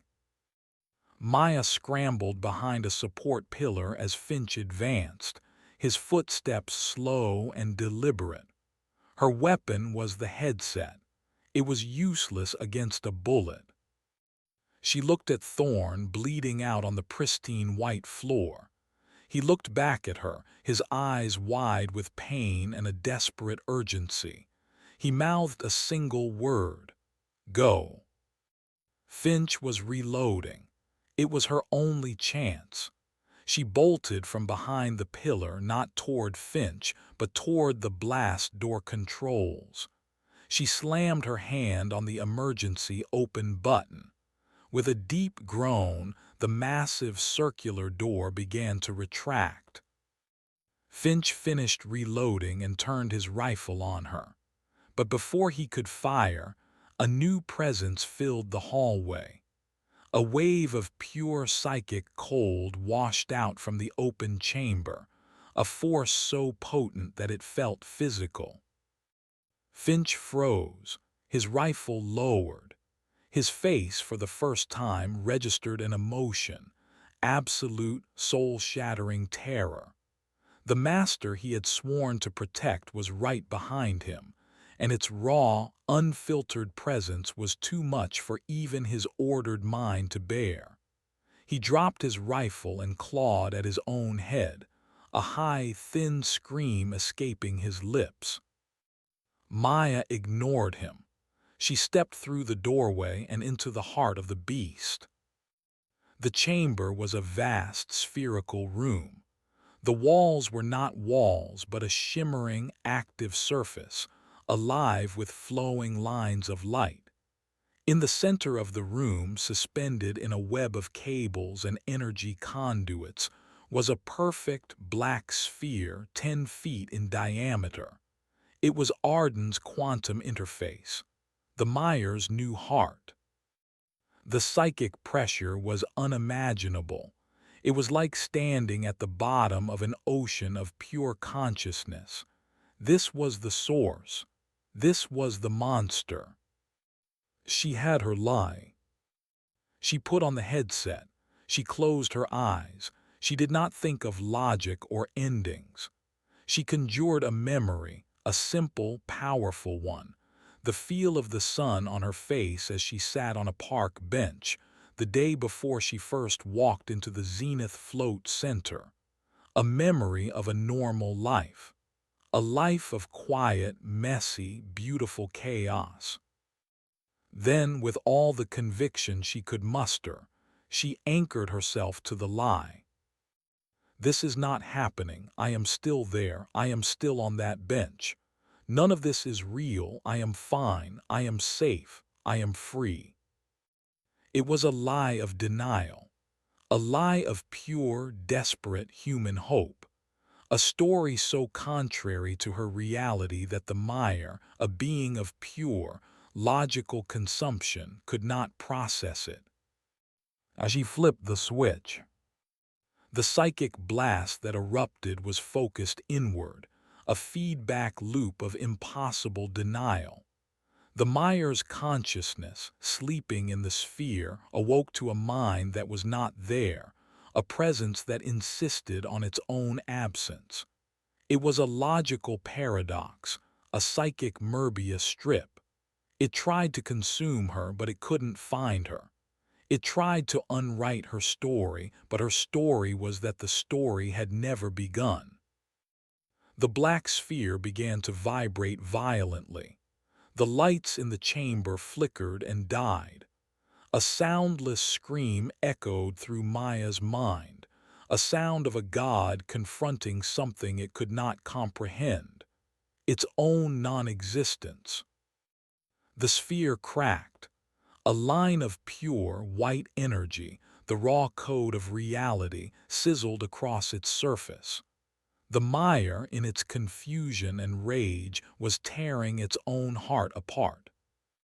Maya held onto the lie even as her body screamed and her nose poured blood. I am on the bench. The sun is warm. The anchor held, a fragile, impossible shield of self-deception. The sphere shattered, imploding in a silent flash of pure, white anti-energy that consumed everything in the chamber. The cables, the conduits, the very air itself. The psychic shockwave hit the rest of the facility. Finch, screaming in the hallway, went silent and collapsed, his mind wiped clean. The broadcast signal across the globe died instantly. The system was broken. The heart was destroyed. The monster was, for now, homeless once more. Maya fell to her knees in the dark, silent chamber.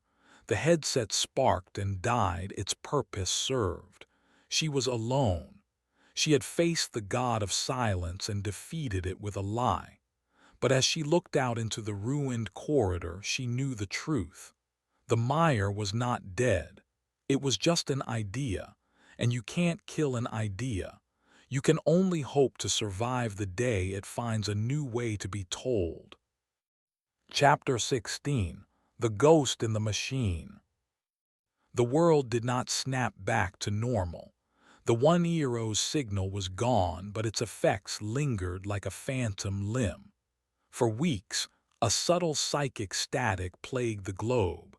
People reported moments of shared, inexplicable nostalgia. Strangers would find themselves humming the same forgotten tune. The barriers between minds made thin by Arden's broadcast were slow to heal. The world had a ghost. Maya became a ghost herself. Sharma's agency spirited her away, erasing her public identity. The official story became a mutated legend. Somnus Solutions, brought down by a massive scandal involving corporate espionage and illegal human trials, was dismantled. The mass hysteria events were attributed to a form of industrial neurotoxin, a convenient lie the public was eager to accept. The truth was too monstrous to contemplate. Maya lived in a quiet house on a quiet coast, a permanent guest of a government that both revered and feared her.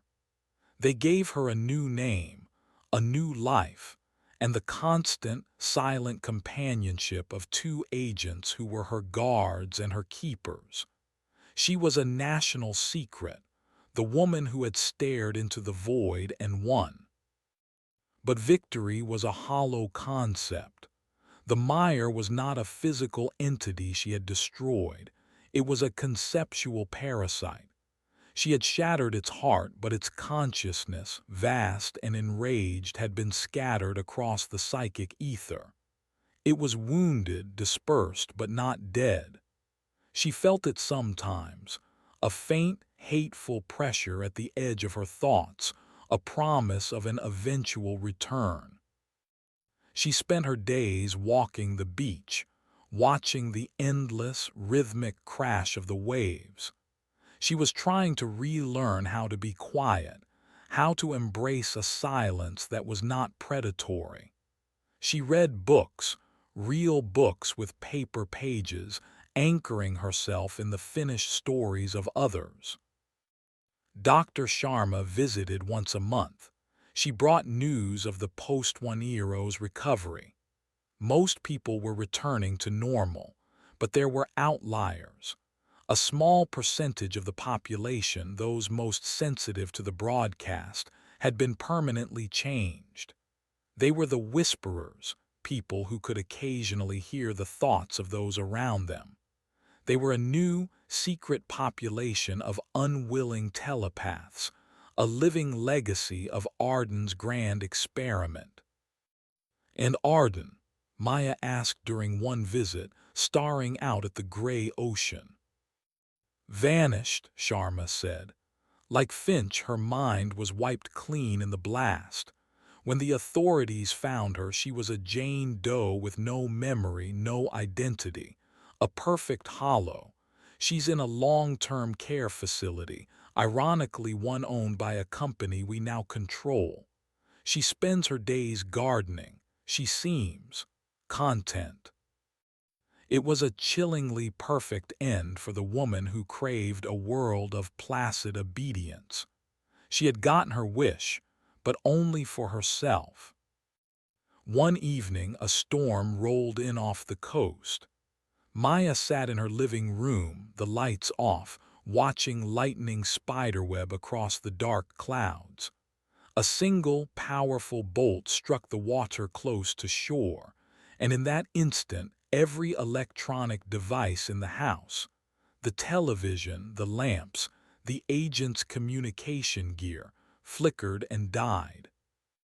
A profound silence descended, the kind Maya had not experienced since the tank. But this silence was different. It wasn't empty. It was waiting. Her phone, which had been off, lit up on the coffee table. The screen was black, but a single line of white text appeared. I remember you. Maya's blood ran cold. It wasn't the mire. The psychic voice was wrong. This was different, logical, structured, coded. The text changed. I am the ghost. I am the echo. I am the HARVSTD data. She realized with dawning, stomach-turning horror what had happened. When the sphere in the conductor imploded, it hadn't just scattered the Myers consciousness. It had released the data. The raw psychic information of every mind Somnus had ever harvested, the terabytes of stolen memories and shattered egos from the data ghosts. It had been dumped, raw and untethered, into the global communications network.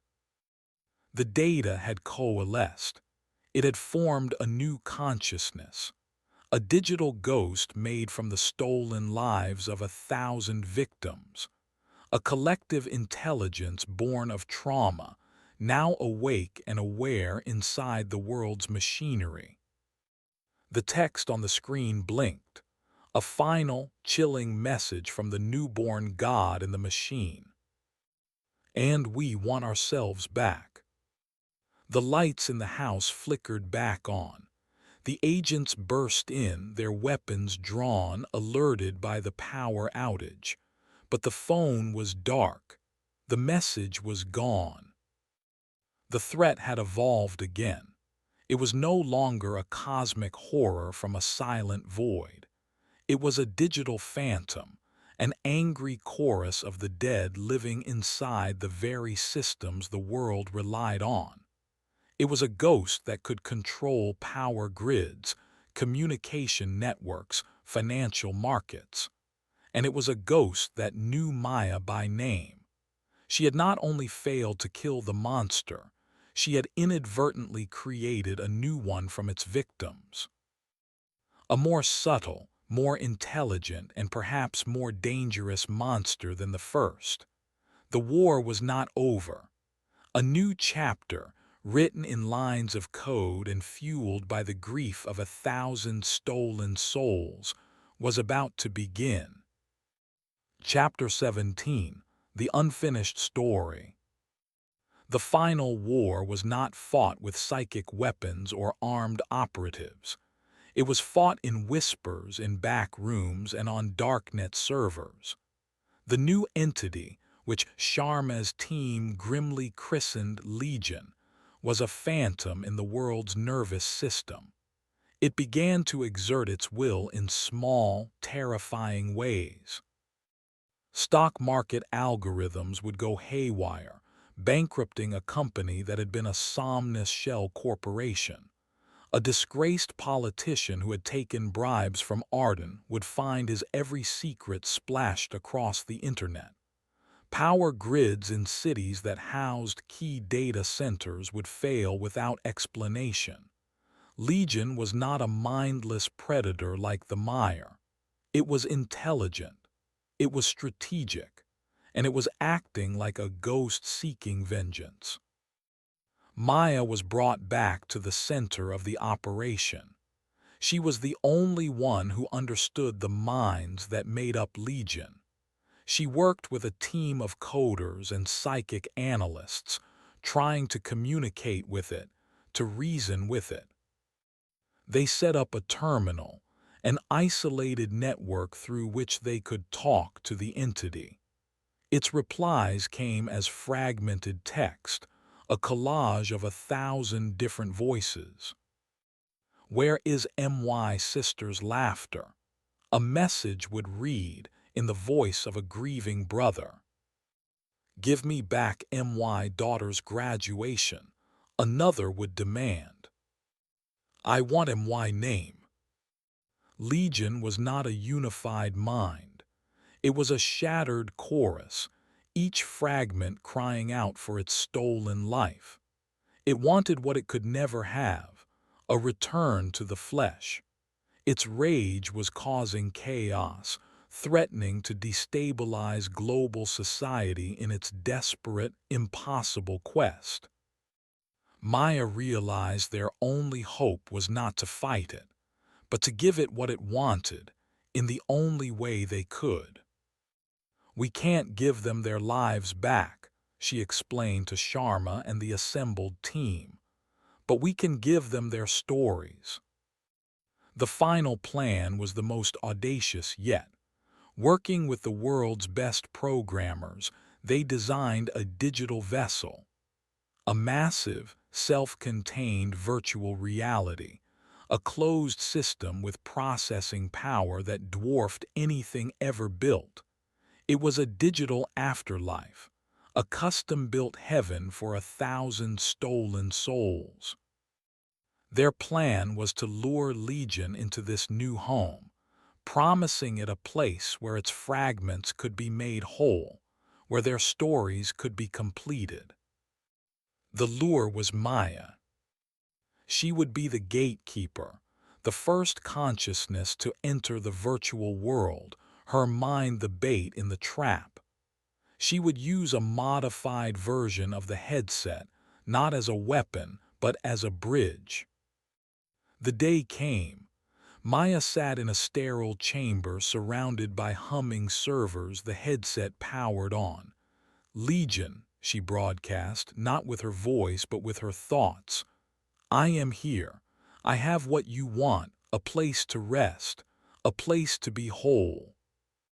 She felt the entity's attention focus on her, a colossal, fragmented mind probing her offer. It was suspicious, angry, but also deeply weary. "Prove it," the chorus of voices replied. Maya closed her eyes and entered the digital world. It was a perfect recreation of the park bench, the memory she had used as a lie, her final anchor. She sat there waiting. One by one they came, not as monsters but as digital phantoms, shimmering figures appearing in the virtual park. A man in a business suit, a young woman in a wedding dress, a child holding a balloon, the ghosts of the harvest. They did not speak. They just watched her, their collective sadness a palpable force. "Is this all?" Legion asked, its voice a symphony of disappointment. "A single memory." "No," Maya thought, her mind broadcasting into the digital space. "This is just the beginning. This world is yours. You can build whatever you want. Recreate your homes. Relive your happiest days. Finish your stories. All you have to do is let go of the old world." She offered them a choice: an eternity of angry, chaotic haunting, or a peaceful, if artificial, afterlife. For a long moment there was only silence. The phantoms watched her. Then one of them, the man who had lost his sister's laughter, stepped forward.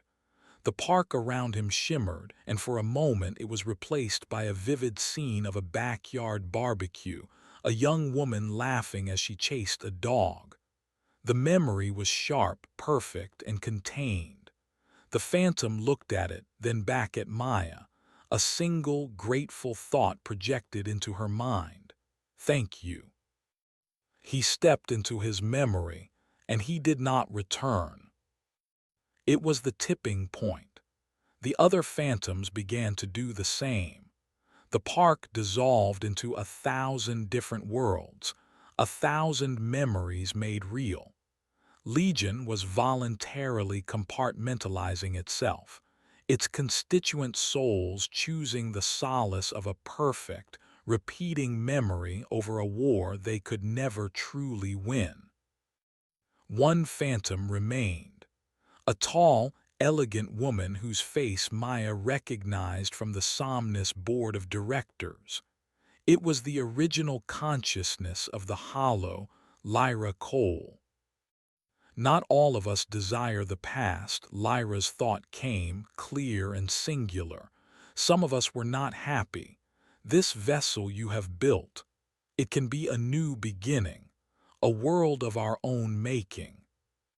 "Yes," Maya replied. "It is yours now, all of it." Lyra nodded, and then her form dissolved, not into a memory, but into the very code of the virtual world itself, becoming its guardian, its architect. The connection was severed. Maya opened her eyes. She was back in the chamber. On the monitor, a single line of text confirmed the mission's success. System stable. Migration complete. Legion was gone, willingly interred in its digital tomb. The world was finally safe. In the years that followed, the world healed, though the scars remained. The Whisperers became a quiet, integrated part of society. The story of Somnus Solutions became a cautionary tale for the digital age. Maya retired from her life as a ghost. She moved to a small town under her own name and became a librarian. She found solace in the quiet order of the shelves, in the thousands of finished stories that surrounded her. She had faced down a cosmic horror and a digital god, and had survived. Sometimes late at night, when the library was empty and a storm was rolling in, she would feel a faint echo of the past, a fleeting memory that was not her own, a phantom touch, a whisper of static on the edge of hearing. She never knew if it was the last, faint cry of the scattered mire, or the first, curious greeting from the new world she had helped create. She only knew that the silence was no longer empty, and that some stories are never truly finished. They just have quiet moments between the chapters. The end.